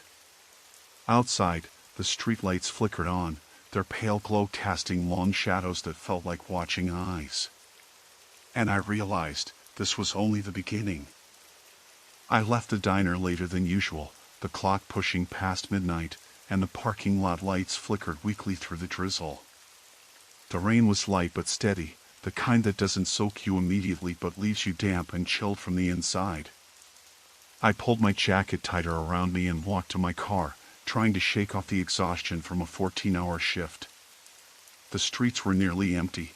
The only sounds were the soft tapping of rain on the pavement and the occasional distant hum of a late-night delivery truck. I unlocked the door and slid into the driver's seat, the heater coughing to life. As I started the engine, I noticed a figure across the street, standing under the faint glow of a street lamp. At first, I thought it was just someone waiting for a ride or a cab, but something felt off. The person wasn't moving much, just standing still, hands tucked in the pockets of a dark hoodie, head tilted slightly downward. I blinked, and the figure seemed to shift, as if noticing me looking. I shook my head, telling myself it was probably no one, just someone waiting out the rain. But then, as I pulled out of the lot, I saw the figure step off the curb and begin walking in my direction. The street was nearly deserted, so it felt odd, standing in the middle of the sidewalk like that. I hesitated at the stop sign, engine idling, and watched the person. They kept walking, slow and steady, but didn't cross the street to head away from me. They stayed on my side, maintaining that same pace. My heart ticked up a notch. I debated whether to drive off quickly, but the rain had made the streets slick, and the car felt sluggish.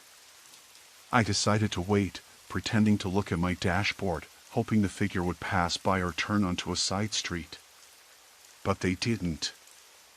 I watched them raise their head, and through the dim streetlight, I saw eyes fixed on me. Not just a glance, but an intense, unwavering stare.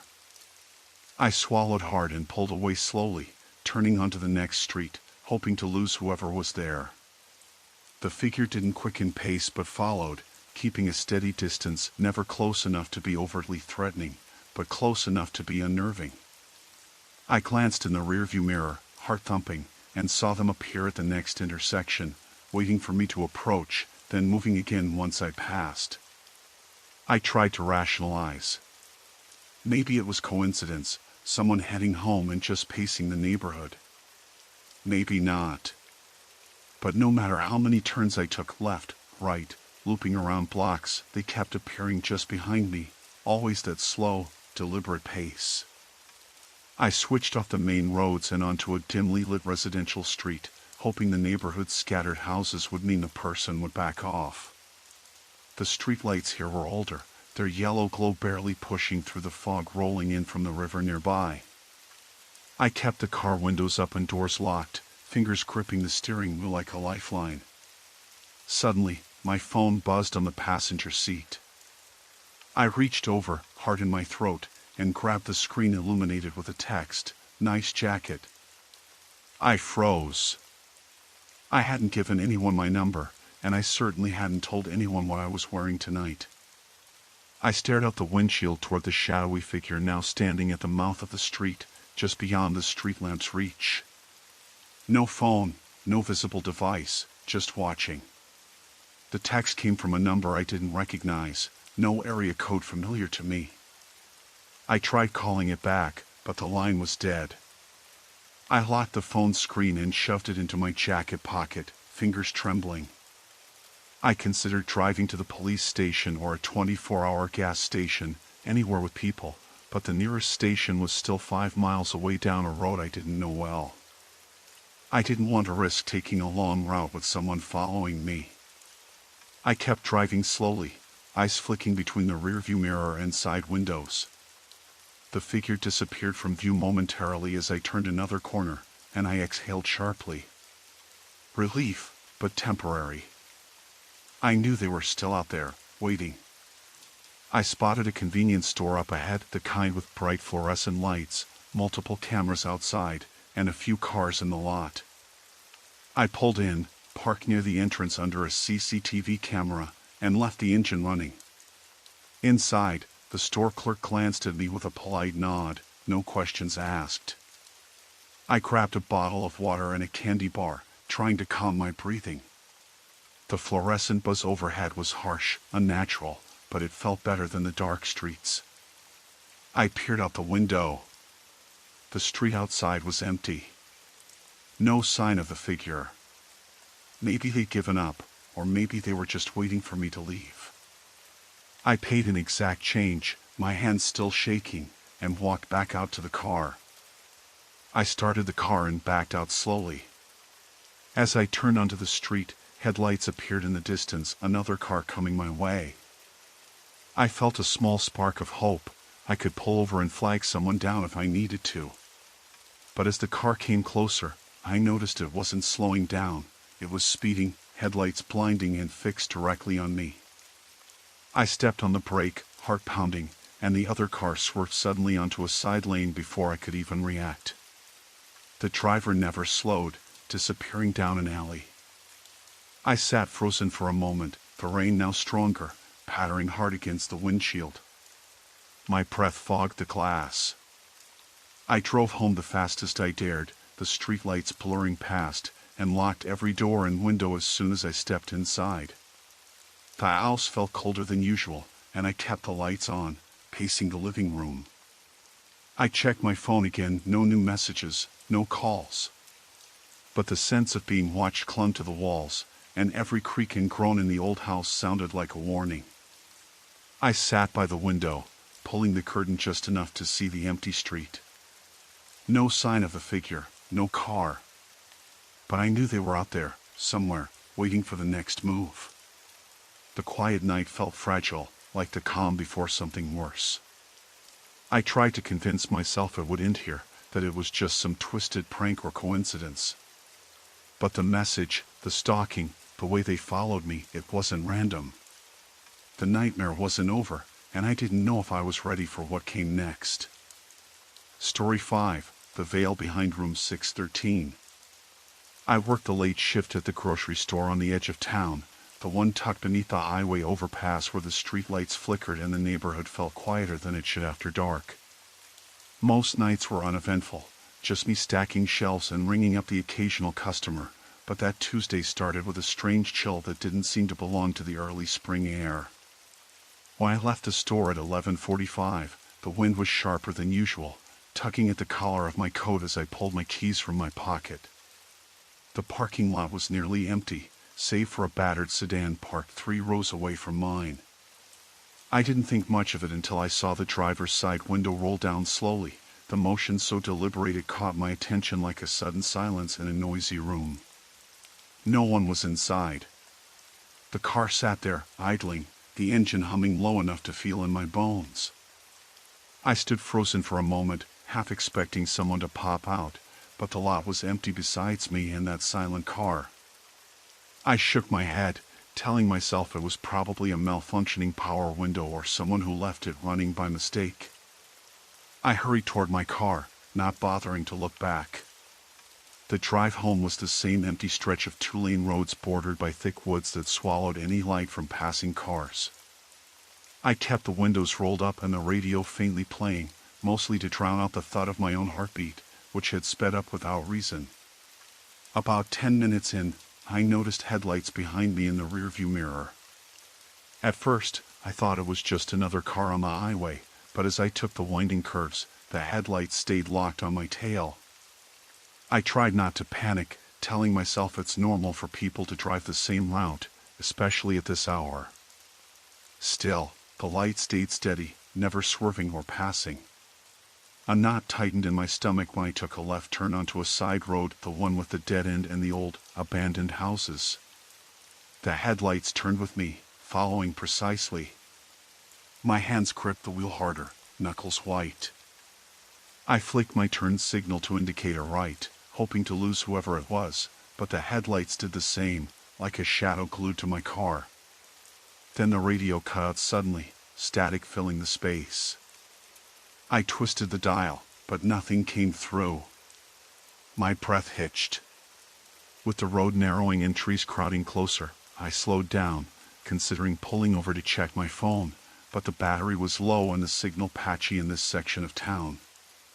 Out of nowhere, a figure appeared at the side of the road. I slammed on the brakes, tires skidding on the gravel shoulder. The person was a man, thin, in a dark hoodie, standing motionless, his face turned toward me but shrouded in shadow. My heart pounded so loud I thought the whole car would shake. I glanced in the rear view again. The headlights had pulled alongside me now, matching my speed almost exactly. The man lifted a hand, waving, but there was no warmth in the gesture, just an unsettling stillness. I didn't know what to do. My instinct screamed at me to drive off, but my foot felt like it was stuck to the floor. The engine idled beneath me, and the night air pressed in on all sides. Suddenly, the car behind flashed its high beams once, twice, then swerved ahead and stopped abruptly in the middle of the road. The man on the side vanished into the darkness as if he'd never been there. I jerked the wheel to the right, tires crunching over gravel as I sped past the other car. My phone buzzed in my pocket, a message from a number I didn't recognize. I pulled over a little further down, heart racing so violently I could hardly breathe. The screen glowed with a single line of text, "Nice car." I sat there for several minutes, scanning the tree line for movement, my hands shaking too much to text back or call anyone. Eventually, I forced myself to drive the remaining few miles home, glancing nervously in the mirror, but the headlights never returned. When I finally pulled into my driveway, the house felt suffocatingly quiet. I locked the door behind me and checked every window, every lock, twice. I didn't sleep that night. Every creak and sigh in the house made my skin crawl. I couldn't stop thinking about the man in the hoodie, the car that followed, and that message. Who was watching me? Why? The next morning, the cracked windshield of my car was smeared with something dark, dirt, or maybe something else. I didn't look too close. My phone buzzed again, a second message from the same unknown number. "We're closer than you think." I swallowed hard, the weight of those words settling in. Somehow, this wasn't over. Not by a long shot. Heart pounding, I locked the car and hurried inside, the shadows in the corners of the room suddenly seeming to twitch with unseen life. Every creak and whisper of the old house felt amplified, a sinister echo chasing me from room to room. I needed answers, but more than that, I needed to know who was watching me, and why. Pulling my coat tighter, I glanced out the window, half expecting to see the hooded figure waiting silently on the porch. The message was clear, this was far from over. I forced myself to breathe, the weight of unseen eyes pressing down like a storm about to break. When I left the diner that night, the streetlights buzzed faintly overhead, casting a jaundiced glow on the cracked sidewalk. It was nearly midnight, but the town still clung to a pulse of life, mostly the occasional late shift worker or someone leaving a bar. I pulled my jacket tighter against the chill, the wind carrying a faint smell of rain and something else, metallic and sharp, that I couldn't place. My phone's battery was low, hovering just above 10%, which made me uneasy, but I told myself it was fine.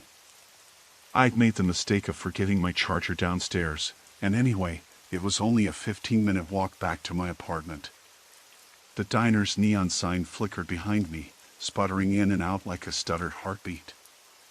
I glanced over my shoulder and caught a shadow standing by the corner, half hidden in the dark. A man, tall, coat collar pulled up, hands jammed in pockets. His face was obscured by the hood, but his stance felt deliberate, like he was waiting. I told myself I was imagining it. The heavy coat didn't belong to anyone here this time of year. Still, my steps got quicker, and I tried to keep the sound of my boots steady and confident on the pavement. The street emptied as I turned onto Maple Avenue. The houses here were old, many boarded up or showing peeling paint. Most windows were dark, but a few had dim lights, yellow curtains fluttering in half-open windows. I felt that unsettling sensation again, someone watching. It's hard to explain, but it wasn't just paranoia.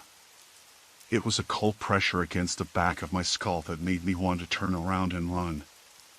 I texted my roommate, Sarah, a quick almost home. I didn't expect a reply, but a little connection was reassuring. The phone buzzed once. A message. Not from Sarah. It was a number I didn't recognize, just a single sentence: "You shouldn't be walking alone tonight." My heart hit a lurch. I stared at the screen, trying to make sense of the message. No contact name. No signature. Just a warning. I considered calling the police, but my battery was slipping fast, and I didn't want to risk making noise if someone was actually nearby. I slipped the phone into my pocket and scanned the street. No one in sight. The wind picked up, carrying the crunch of dry leaves across the road. I kept walking, trying to focus on the rhythm of my breath. My hands tingled from the cold, and I tucked them deeper into my coat pockets. About halfway down the block, I caught movement in the corner of my eye, a figure stepping out from a shadowed driveway. The streetlight flickered just then, and for a second, I thought the figure was reaching for something. My pulse quickened.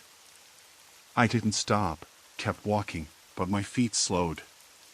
The figure matched my pace, maybe 15 feet behind. "Hey," a voice called out softly. It was male, almost casual, but with an edge I couldn't place. I didn't answer. Just wanted to say, "You dropped this." Something small and round hit the ground near my feet. I glanced down. It was a keychain, plain metal, no distinguishing marks. I looked back up, but the man was already fading back into the darkness between two houses. I stooped to pick up the keychain, but my fingers trembled too much to get a firm grip. When I finally caught it, the cold metal was heavier than I expected. It didn't belong to me. I looked around. No one. No sign of him. I debated whether to keep walking or turn back, but the thought of retracing my steps made my skin crawl. I pulled out my phone and tried calling Sarah again. No answer. I left a voicemail, my voice shaky but trying to sound calm. The last 5 minutes felt endless. I kept checking over my shoulder, half expecting the figure to reappear or worse, to be waiting by my door when I got home. When I finally saw the dull glow of the porch light, relief swept through me so strongly I almost stumbled. The keychain was still in my hand. I stuffed it into my coat pocket. I unlocked the door. Something about the metal against my palm made me pause, and stepped inside, locking it quickly behind me. Inside was silent except for the faint hum of the heater. Sarah's bedroom light was off. I called her name softly. No answer. I checked the living room, kitchen empty. My stomach dropped. She should have been home hours ago. That keychain didn't belong to me, and neither did that warning text or the man who followed me. Something was wrong, and I didn't know what or why. But the feeling in my gut wouldn't let me pretend it was over. I sat down on the couch, the shadows in the room pressing close. The keychain was heavy in my pocket, cold as ice. I didn't want to look at it, but I couldn't bring myself to throw it away. Instead, I called Sarah one more time. The call went straight to voicemail. Outside, the wind rattled the window panes, and a branch scraped against the glass like fingernails. I swallowed hard, the room seeming suddenly too big and too empty. Whatever was out there wasn't finished with me yet. I stood, heart pounding, and edged toward the window. The street below was deserted, but a faint flicker caught my eye as shadow moving just beyond the fog. The keychain burned in my palm, as if warning me, some doors, once opened, never truly close. I never used to worry much about the walk home from work, even after dark. The streets in my neighborhood had always felt safe enough, quiet cul-de-sacs, neighbors who waved as they trimmed their hedges, the occasional jogger passing by. But that Tuesday, something about the air felt off. Not the heavy, unmistakable scent of rain that usually came with a storm, but a subtle, sour odor that I couldn't place. It was like the street itself was holding its breath. I left the office at exactly 7:03 p.m., just like every day, stepping out into the early evening chill. The sky was a dull gray, the fading light casting long shadows between the street lamps that hadn't quite flickered on yet. The pavement was still damp from a light drizzle earlier, and my boots made soft, rhythmic taps as I walked. I was tired but looking forward to dinner and a quiet night in. The week had been draining, and the thought of my warm apartment kept me moving. As I crossed the intersection at 5th and Elm, I noticed a man sitting on the bench by the bus stop. He was wearing a dark hoodie pulled tight over his head, shoulders hunched, hands tucked deep into his pockets. At first, I didn't think much of it. People waited there all the time. What unsettled me was the way he was staring at the ground, almost as if he was trying not to be seen. His legs were stretched out awkwardly, one boot tapping nervously against the concrete. I looked away quickly and kept walking. The street was unusually quiet, devoid of the usual hum of passing cars or distant laughter from nearby bars. My phone buzzed in my pocket, and I pulled it out. No new messages. Just a reminder I'd said earlier about a meeting tomorrow. I pocketed it and glanced back toward the man. He was gone. A flicker of unease washed over me. Where had he gone so fast? The bus stop had no side streets behind it, just a chain-link fence bordering a small, empty lot. I decided not to think about it and picked up my pace. The click of my boots seemed unnaturally loud on the wet pavement. As I turned onto my street, the houses felt darker than usual, their windows blackened against the gathering dusk. A few porch lights blinked on, casting weak halos over cracked steps and unkempt flower beds. I passed the house on the corner, the one with the rusted mailbox and peeling paint, when I caught the faint sound of something scraping against wood. I stopped and listened. It was gone. Maybe a branch brushing against the siding, or a loose shutter flapping. I told myself it was nothing. The street narrowed here, the trees crowding in close overhead. Their skeletal branches rattled against each other in the rising wind. I pulled my jacket tighter around me, feeling a chill that had little to do with temperature. Ahead, the glow from my apartment's window was a pale promise. Just a few more minutes. That's when I noticed the footsteps behind me. They started small at first, muffled by the wet leaves scattered across the sidewalk. I heard a soft thud, then another, steady and deliberate. I stopped and turned quickly, heart pounding. No one was there. Just the shadows stretching long and dark between the street lamps. I stepped forward again, faster this time, and the footsteps matched my pace. I checked my phone, this time to turn on the flashlight, but my hands trembled so badly I almost dropped it. The beam cut through the gathering gloom, illuminating cracks in the sidewalk, the shiny wetness of fallen leaves, the occasional flicker of a moth around a street lamp. The steps behind me grew louder, less tentative. Not quite running, but definitely faster than a casual walk. My throat tightened. I considered calling someone, but the words got stuck before I could even unlock my phone. I didn't want to make a scene, and if it was just some drunk kid messing around, I figured I might just make it home quickly and be safe inside. Then I heard a voice. "Hey," it said, low and gravelly, barely above a murmur. "Wait up." I didn't recognize the voice, but it was close, too close. I risked a glance back and caught sight of a man's silhouette illuminated by the weak glow from a street lamp. His head was low, collar turned up against the wind, hands tucked into his jacket pockets. I picked up speed. The sidewalk cracked under my boots. My breath came in short gasps. "I'm in a hurry," I called without turning around, hoping to sound confident. "Just a minute," he said. The voice was calm but persistent. "I'm not gonna hurt you." Something about the tone made my skin crawl. I knew better than to engage. My eyes searched for any sign of other people, any light from a nearby house. The street was deserted. I reached into my pocket and gripped the small can of pepper spray I always carried during late shifts, a habit I'd never needed before. My fingers fumbled with the cap as the footsteps quickened behind me. The man was gaining ground. "Stop," he said. "Let's talk." Panic blossomed in my chest. I spun around, pressed the pepper spray to his face, and squeezed hard. He yelped, stumbling back, hands flying to his eyes. I didn't wait to see what he'd do next. I turned and bolted toward my building, the sharp sting of his words echoing behind me. "Wait, please." I reached the door, fumbled for my keys, and finally slipped inside, slamming and locking the door behind me. My heart pounded deafeningly in my ears. I leaned against the door for a long moment, breathing hard, listening.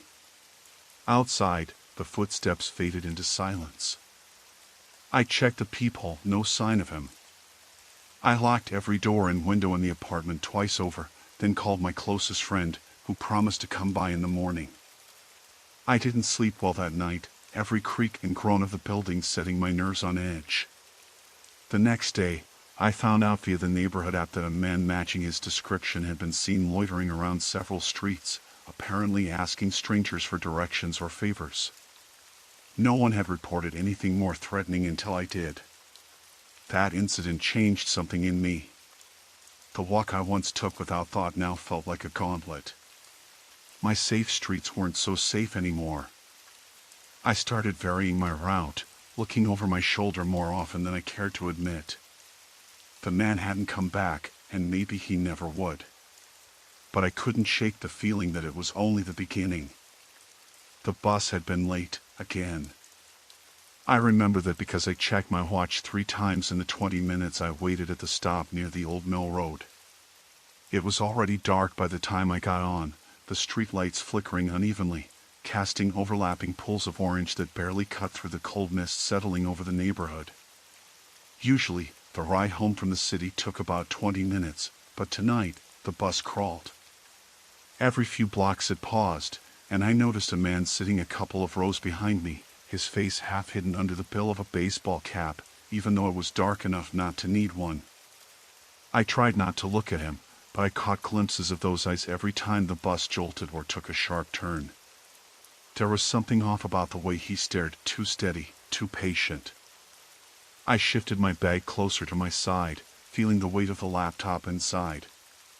I always carried it everywhere now, between work and freelance gigs, but tonight I wished I hadn't. It already felt like a target. The bus finally stopped at my neighborhood, a quiet stretch of single-family homes with cracked sidewalks and dead trees lining the streets. I got off, the cold biting through my jacket, and started walking toward my front door, glancing over my shoulder a few times. The man from the bus wasn't there, or anywhere in sight. I exhaled slowly, almost laughing at myself for feeling unnerved. My house was dark except for the weak glow of the street lamp outside, and I fumbled for my keys in the pocket of my coat. As I jiggled the lock, I heard the faint crunch of footsteps on gravel behind me.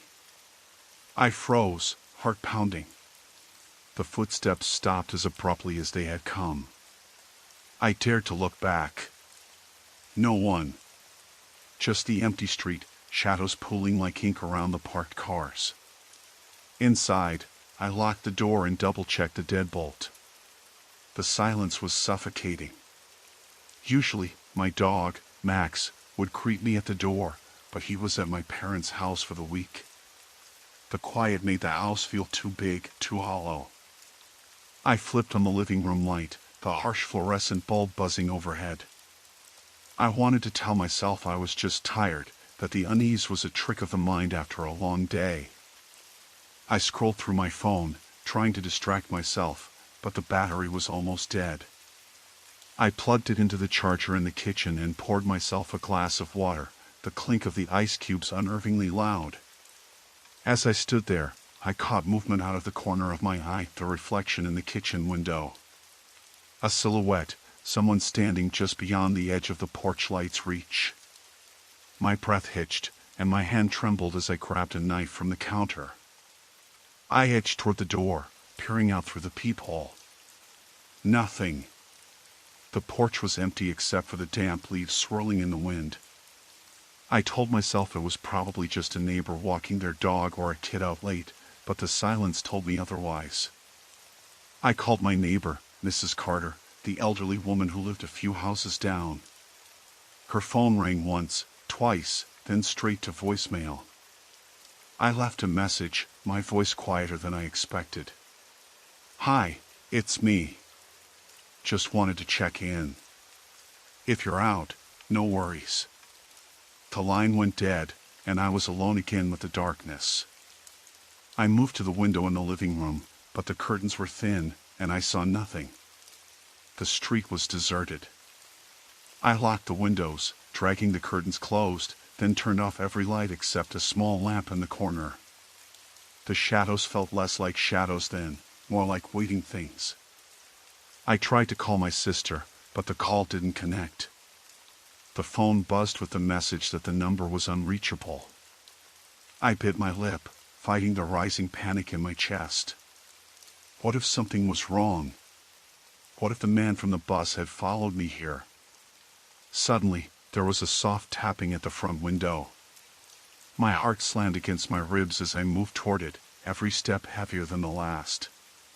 The window was fogged from the inside, but I wiped a circle with my sleeve. There was a face staring back at me, a man's. He wasn't the one from the bus, but his eyes were cold and unblinking. No words, no movement except the slow, deliberate tapping of his fingers on the glass. I jumped back, stumbling over the rug, and the face vanished. I locked the window and slid the bolt home. Then came a heavier sound, a thud against the side of the house, like a fist hitting wood. I pressed myself against the wall, trying to make myself small, trying not to scream. The phone finally lit up. My sister's name flashed on the screen. With trembling hands, I answered. Her voice was calm but tense. "Are you okay? I heard yelling from your place a few minutes ago." I'm not sure." "Someone's here," I whispered. "They're tapping on my window. I don't know what they want." "Stay where you are," she said firmly. "I'm calling Dad. He's on his way. Lock everything." I hung up and moved to the back door, checking it twice. Footsteps circled the house. Not far away, not retreating. I heard scraping at the back fence, then silence. A shadow slipped past the window, too fast to see clearly. I grabbed my phone, now clutched like a lifeline, and dialed 911. The operator's voice was calm, methodical, but I could hear the strain in my own breathing as I described the situation. "Someone's outside. I don't know if they're trying to break in." "Stay on the line," she said. "Help is on the way." I crouched behind the sofa, the knife still in my hand. The tapping started again, slower this time, almost rhythmic. I counted the seconds between each tap. 2, 3, 4. Then a pause. Then a single, sharp knock on the front door. I didn't dare move. Minutes passed like hours. I could hear distant sirens, growing louder. The tapping stopped. When the police arrived, they found no one outside. No sign of forced entry.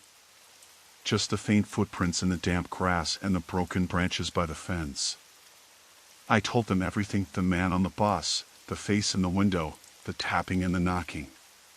They said it could have been a prankster or a stalker, but nothing concrete. They promised to keep patrols in the area over the next few nights. As I locked the door behind them, the street was quiet again. But the weight of eyes watching didn't lift. I knew this was only the beginning.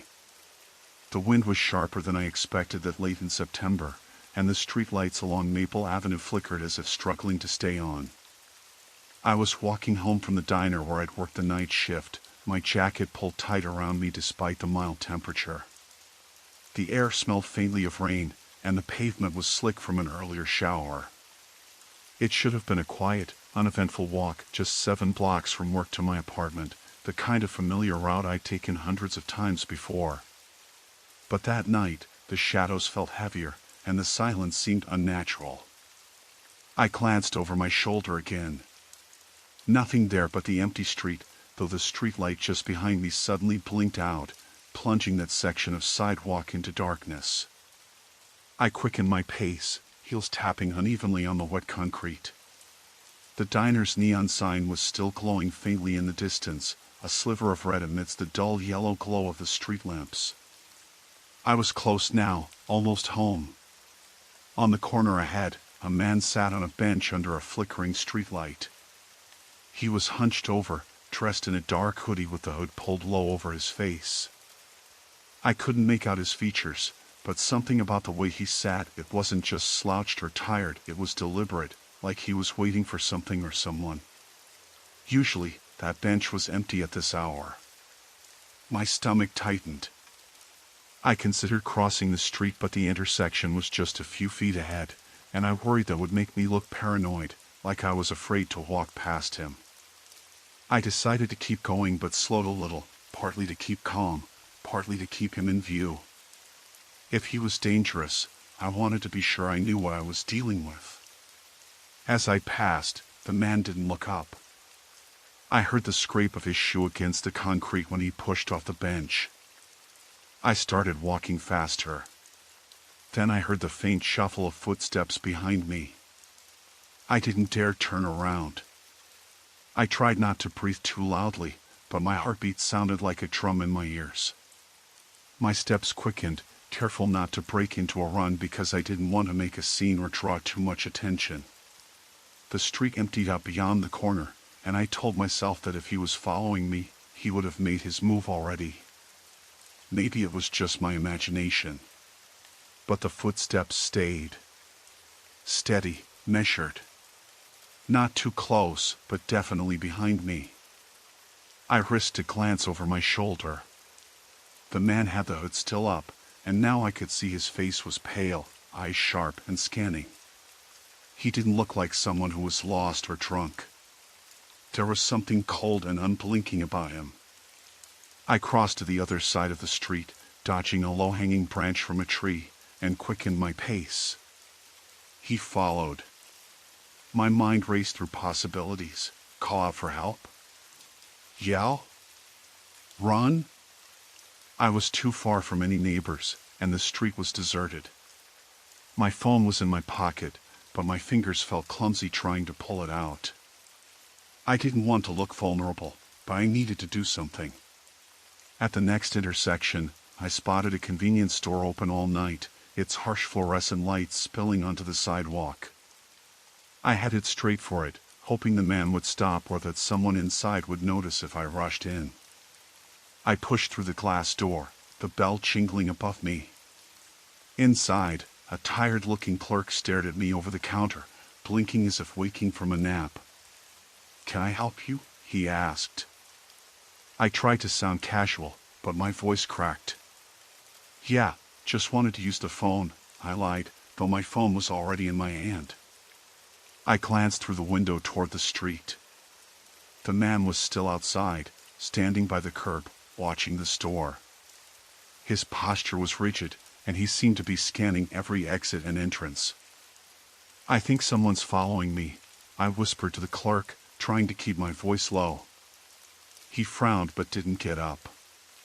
You want me to call the cops? I nodded, relief flooding me. I pulled out my phone, ready to dial 911 myself, but the screen was black. I'd forgotten to charge it during my shift. The clerk sighed and picked up the store phone. "Stay inside," he said. I moved to stand near the door, peering out at the man.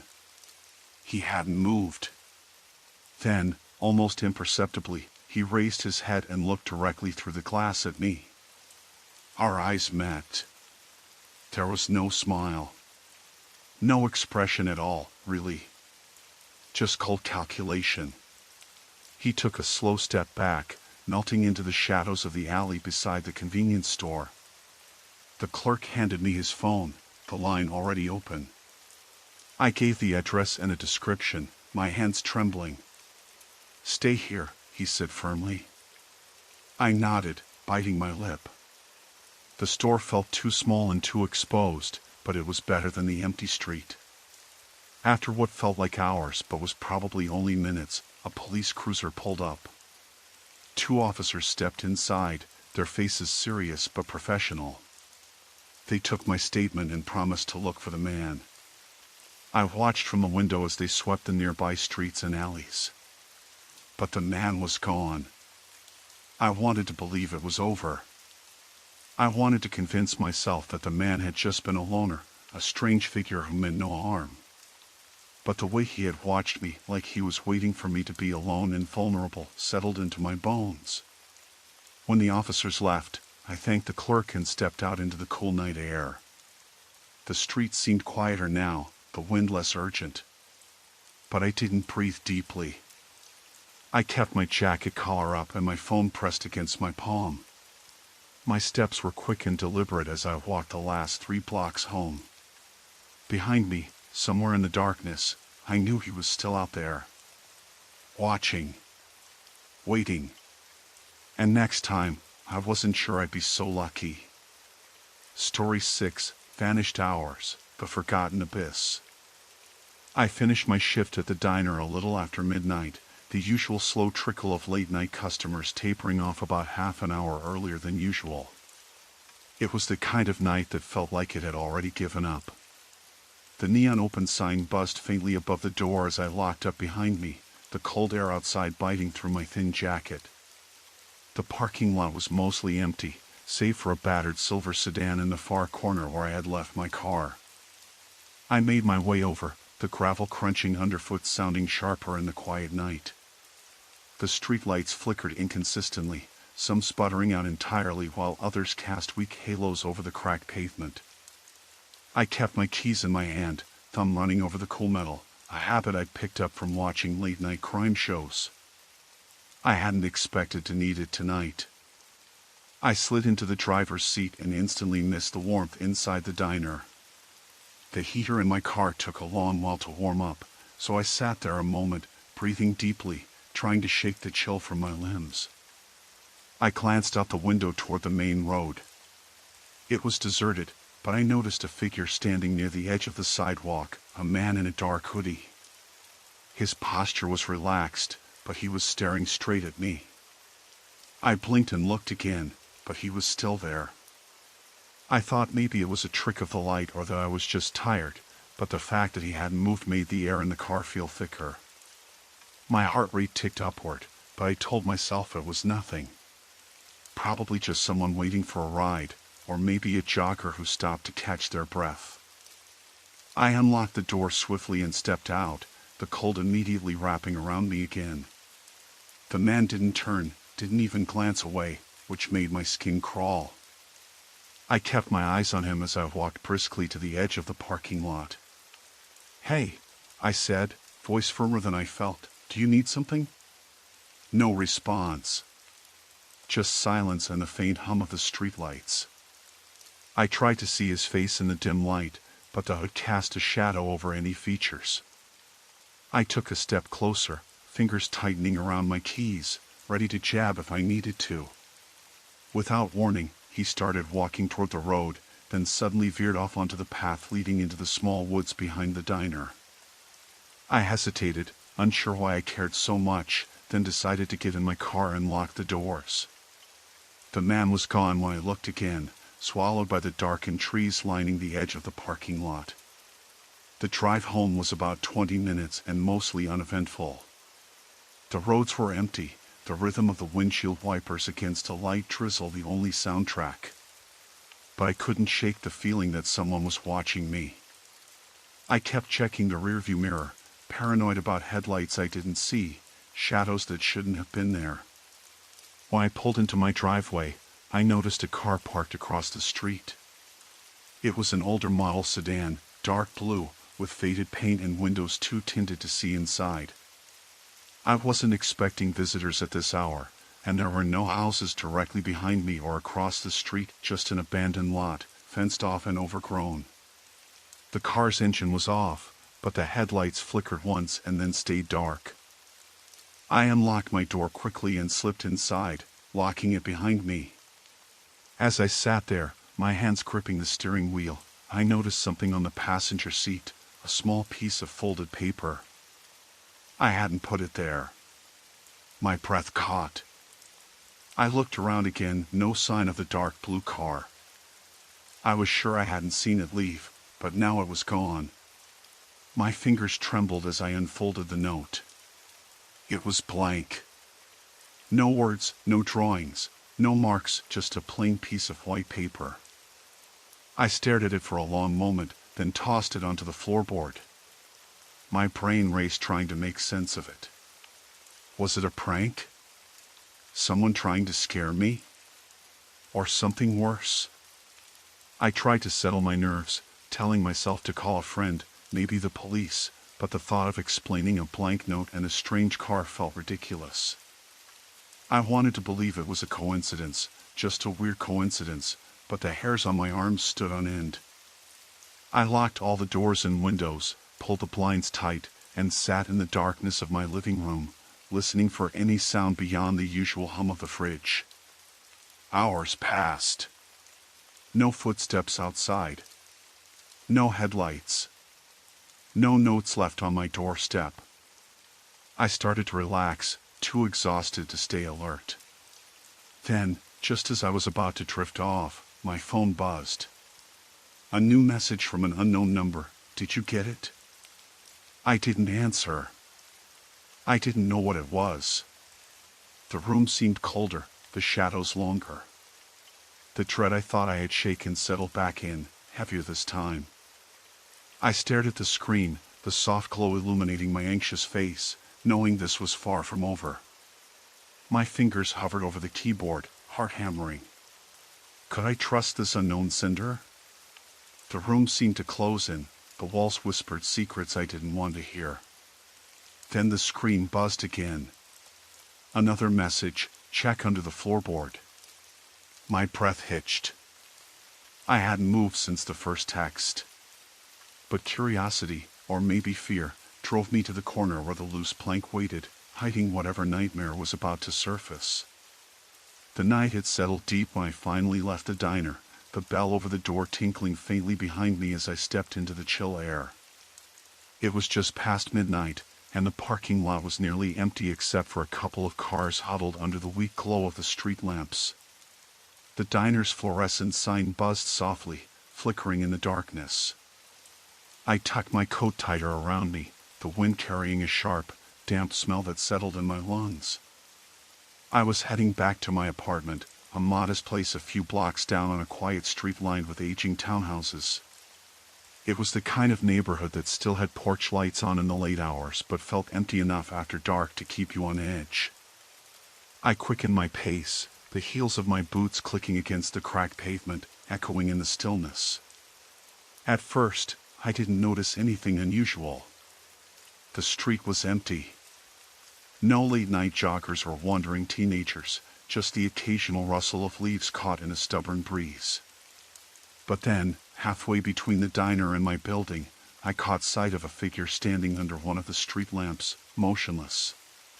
He was tall and broad-shouldered, wearing a dark hoodie pulled low over his face.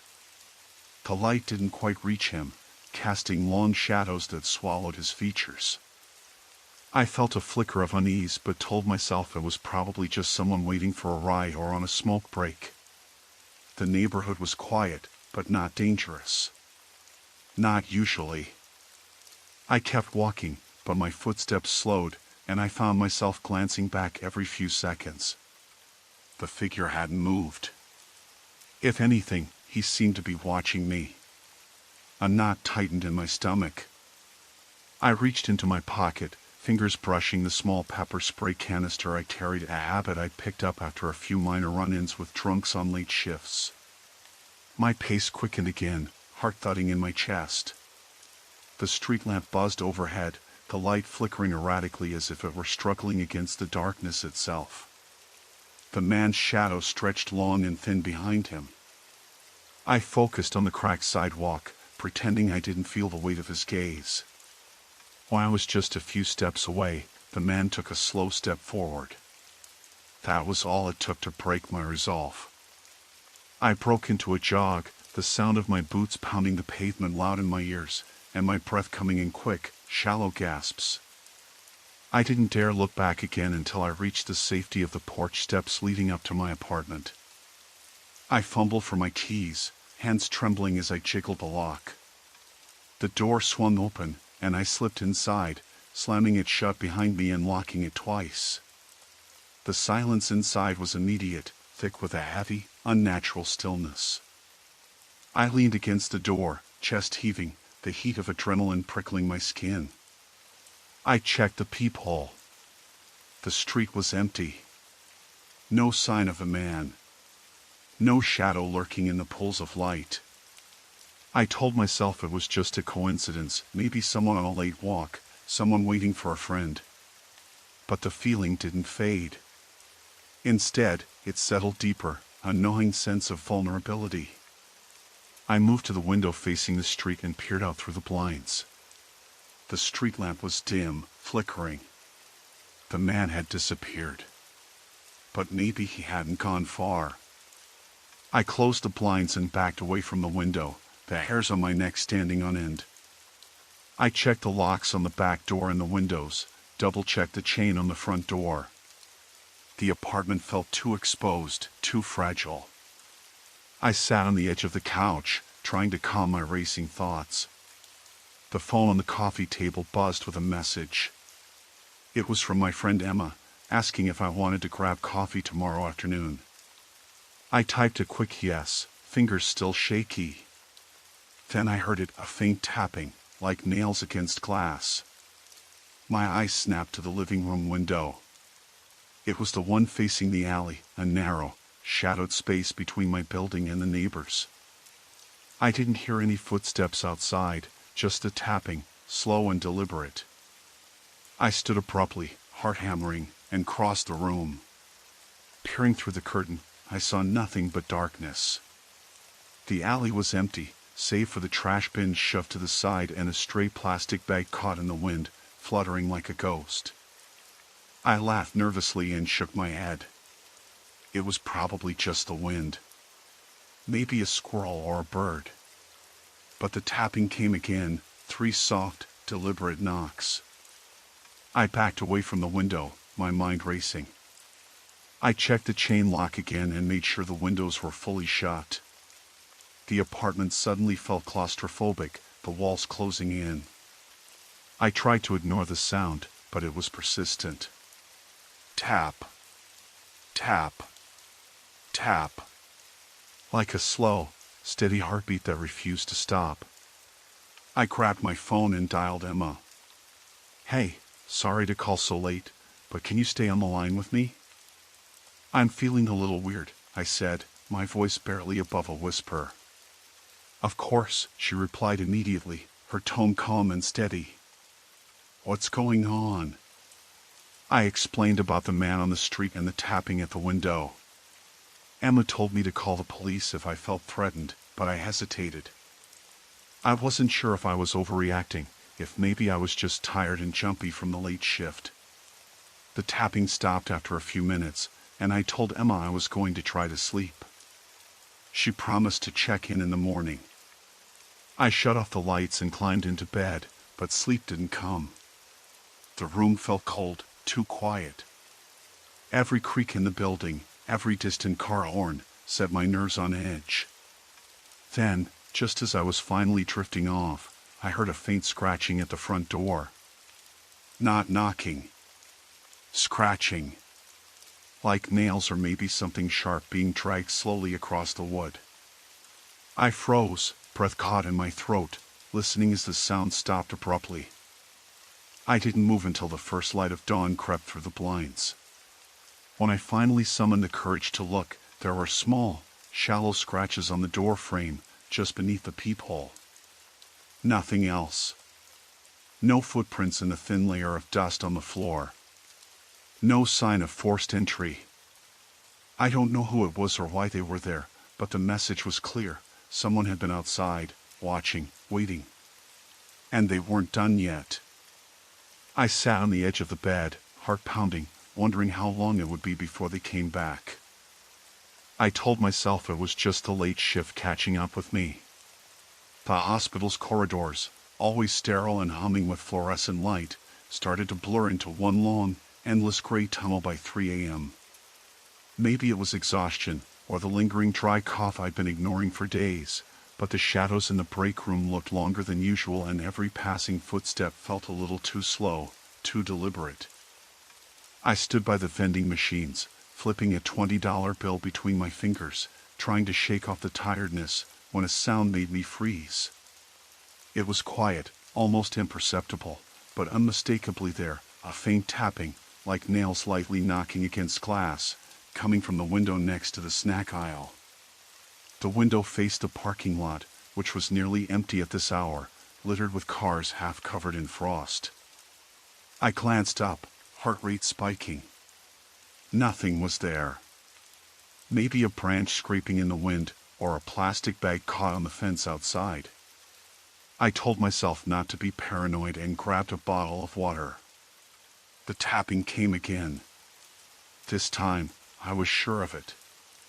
It was steady, 3 soft knocks, pause, 2 more. I dropped the bottle, and it bounced off the metal vending machine with a hollow clank. The sound stopped. I looked around. No one else was in the break room. The hallway outside was deserted. I pulled my phone from my pocket to call security, but the screen stayed black. No signal. I tried again. Still nothing. The hospital's basement always had the worst reception, a fact I'd grumbled about plenty of times, but this felt off. I debated whether to step outside and check the parking lot, but the cold air outside wasn't appealing, and the place was practically a ghost town. I told myself it had to be the wind again, or maybe a worker still finishing up a contracted repair job somewhere nearby. I turned to leave, but then I noticed something on the other side of the window. A shape had shifted. Not a person, but something tall, too tall to be a trash can or a parked bike.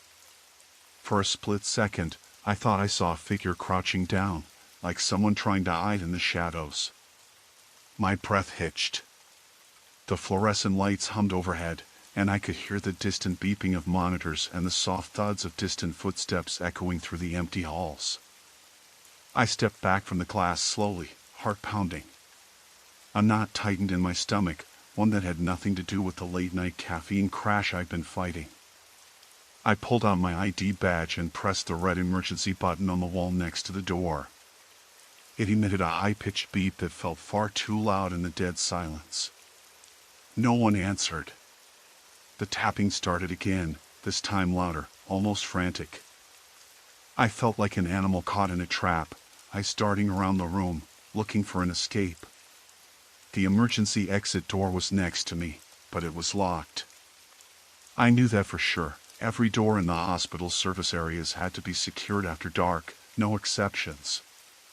I gripped the handle and gave it a desperate wiggle. Nothing. The lock held firm. The tapping stopped suddenly. I held my breath and listened. Then, from the far end of the parking lot, I heard footsteps, rapid, uneven, the kind someone makes when they're running but trying not to be heard. They weren't heading toward the hospital entrance, They were moving parallel to the building, stopping every few yards, like they were pacing, hesitant, or searching. I stepped away from the window and pulled the door closed behind me, locking it automatically. My hands trembled as I dialed 911 on my phone again. This time, the screen lit up, signal bars flickering to life. I told the dispatcher the hospital's address and my situation, trying to keep my voice steady. "Stay inside," the operator said. "Help is on the way." I nodded to myself, though I was alone. I moved to the break room's back wall and crouched behind the vending machines, trying to make myself as small and invisible as possible. Outside, the footsteps stopped. The night was eerily quiet again. I could barely hear my own ragged breathing. Minutes passed like hours. I wanted to believe it was just some drifter passing through, someone bored or lost, but the deliberate tapping, the pacing footsteps, the shape by the window, it was getting harder to fool myself. Suddenly, the emergency exit door rattled violently. The sound of metal scraping against metal echoed through the room. I pressed my back against the wall, heart slamming against my ribs. Whoever was out there was trying to get in. The rattling stopped as abruptly as it began. I stayed still, listening. Then, very faintly, I heard a voice, low and rough, right outside the door. "Get out. Now." I swallowed hard, trying to make sense of the words. Was it a threat? A warning? I didn't dare answer. Instead, I edged toward the phone again, calling the dispatcher back. "Please hurry," I whispered. "Someone's trying to break in." The footsteps started again, slower this time, dragging along the pavement, moving away from the door and toward the main entrance. I heard the faint click of a car door opening, then slamming shut. I waited, barely daring to breathe. The hospital was still. The only sound was the distant call of an ambulance siren, drawing closer. When security finally arrived, I was shaking so hard I could barely speak. They swept the parking lot, found no one. But the feeling in my gut didn't ease. Whoever had been out there wasn't just a lost stranger.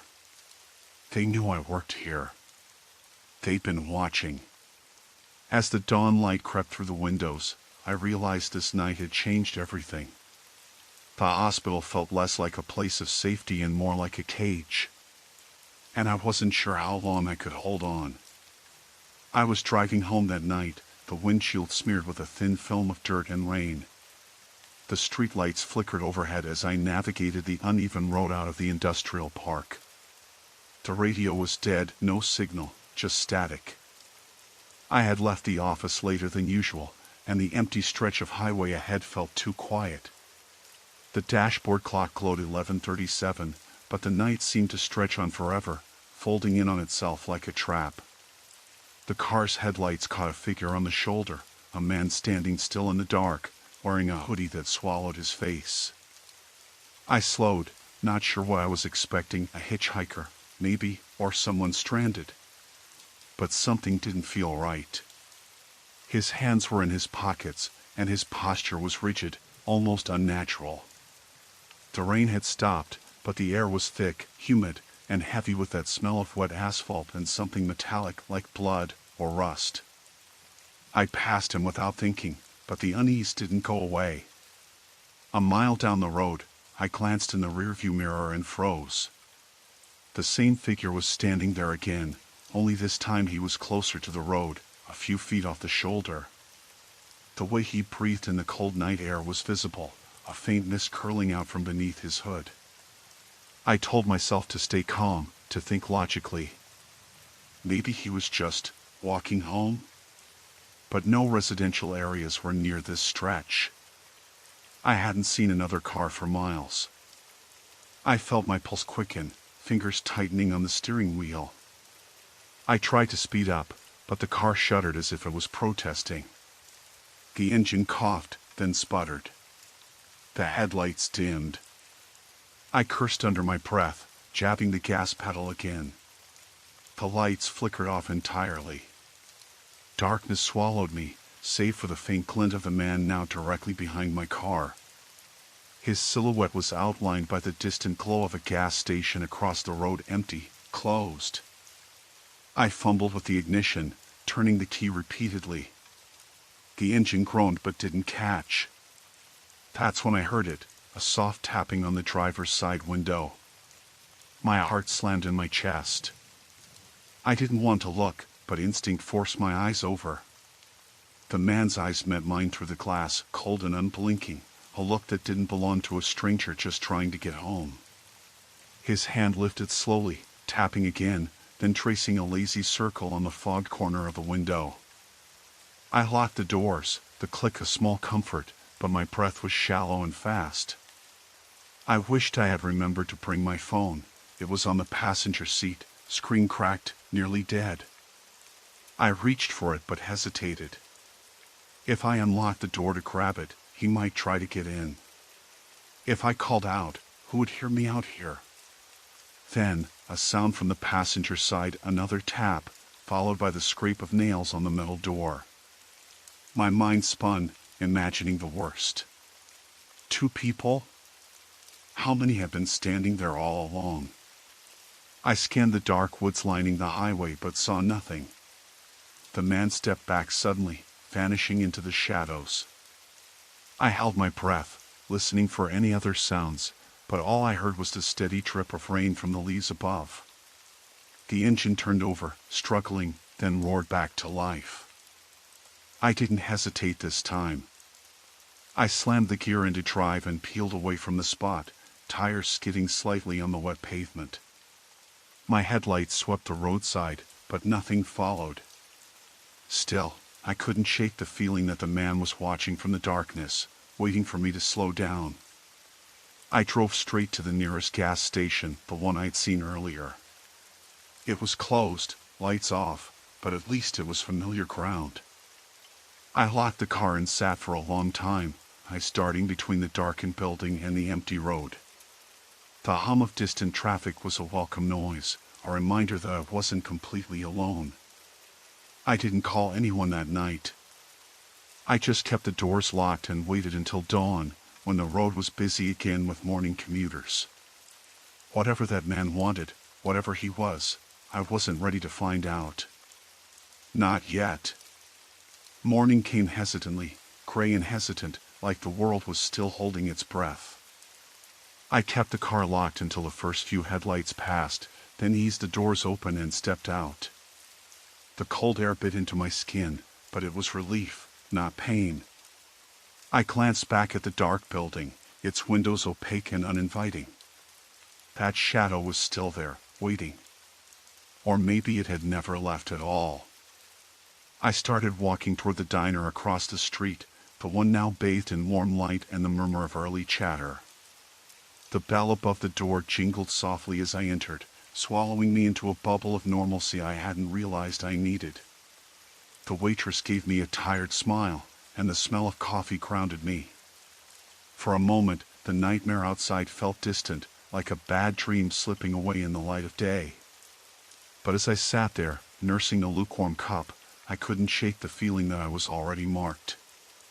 That the man, whatever he was, had seen something in me, or maybe inside me, that pulled him here. I didn't know what he wanted, only that the quiet days ahead would be anything but peaceful. The road outside stretched endlessly, but I couldn't tell if it was leading me away from the darkness, or straight into its waiting arms. The late afternoon sun was folding into twilight when I left the office building. I had stayed longer than usual, buried in spreadsheets and emails that piled up like a small mountain on my desk. On the ride home, I kept glancing at the rearview mirror, a habit I'd picked up recently, an instinct, really. The streets were emptier than usual. A few pedestrians hurried past, heads down against the sharp wind that had started to blow. I parked in the usual lot behind the apartment complex. It was the kind that felt exposed, open to the street with barely any cover, something I had always disliked but accepted because the rent was reasonable. I grabbed my bag and started walking toward my building, the settlement of my keys in my palm the only sound besides the crunch of gravel underfoot. At first, everything seemed normal. The streetlights flickered on, casting pale halos over the cracked pavement. The air smelled faintly of burnt leaves and damp concrete. But as I neared the entrance, I noticed a car parked just past the second lamp post, an old, dark sedan with tinted windows. It wasn't the kind of car you'd expect to see in the neighborhood, especially at this hour. I looked away quickly, trying not to look like I was staring. I told myself it was probably someone waiting for a friend, maybe a delivery driver taking a break. But then, out of the corner of my eye, I caught the outline of a figure sitting in the passenger seat, hunched forward, face obscured but unmistakably watching me. My skin prickled. I quickened my pace. Inside the lobby, the fluorescent lights hummed overhead. I pressed the elevator button repeatedly, glad for the small distraction of its ding. When the doors slid open, I stepped inside and hit the button for the 4th floor. The doors closed slower than usual, as if reluctant to shut. On the ride up, my phone buzzed in my pocket. I pulled it out. No notifications. Just the screen lit up with a missed call from an unknown number. My heart skipped. I debated calling it back but decided against it. The elevator dinged on my floor, and I stepped out. The hallway was dimly lit, the walls lined with peeling wallpaper and the faint smell of mildew. I hurried down the corridor, keys ready in my hand, trying to shake off the dread settling like a stone in my stomach. As I reached my door, I noticed something, scratch marks on the wood frame near the lock. They looked recent, raw, like something had been scraped there in frustration or haste. My hand trembled as I slid the key in and turned it. The door swung open easily. Inside, the apartment was quiet. Too quiet. Nothing seemed out of place. I flicked on the lights, checking each room quickly. The couch, the kitchen counter, the bedroom, all as I left them. My breath was shallow, my ears straining for any sound beyond the hum of the refrigerator. I told myself I was imagining things. I locked the door behind me and doubled the deadbolt. Then I checked the windows, latched tight. The silence pressed in on me as I paced the living room, my fingers twitching. I kept thinking about that car and the figure in the passenger seat. Had I been followed here? The phone buzzed again. Another missed call from the same unknown number. I finally called it back. Hello? No answer. Just silence. I hung up, my hands cold. I left the phone on the coffee table and went to the window, pulling the curtains aside just enough to peek out. The street was empty. The sedan was gone. I exhaled slowly, trying to steady myself. Maybe this was a coincidence. Maybe I was just tired, jumpy from working late. But the marks on the door frame told a different story. Later, as I prepared dinner, I kept hearing sounds, soft knocks on the walls, tapping that stopped when I stopped moving. I told myself it was the building settling, or pipes contracting in the cold. Still, I felt eyes on me, a presence just beyond my vision. That night, I slept with the lights on, the door locked tight. But when I woke, the feeling hadn't left. The marks on the door were still there, and the unknown number had called 3 more times, always silent on the other end. The sense of being watched, followed, was no longer paranoia. It was real. And it was only getting worse. I tried to tell myself it was just stress, that the isolation was playing tricks on my mind. But then the whispers started. Not loud enough to make out words, just faint, breathy murmurs coming from the walls themselves. At first, I thought it was the wind, but the sound was too deliberate, too rhythmic. It crept beneath my skin, twisting my thoughts into knots. Last night, I must have finally snapped. I stood in the middle of the living room, the phone clenched in my shaking hand, staring at the door that bore those deep, angry scratches. Then I heard it, a soft knock, slow and deliberate, coming from inside the apartment. No one could have been there but me. I forced myself forward, heart hammering, to the bedroom closet. When I flung it open, the darkness inside seemed to pulse, as if breathing. And then, I saw it, a pair of eyes, reflecting the dim light like shards of glass. They blinked once, then vanished into the shadows. Now, I don't know what's worse, the watching, the calls, or the fact that I'm beginning to question what's real and what isn't. Every mirror shows a flicker, a shadow just out of reach. Every silence feels like a prelude. I'm not sure how much longer I can hold on before whatever this is pulls me under completely.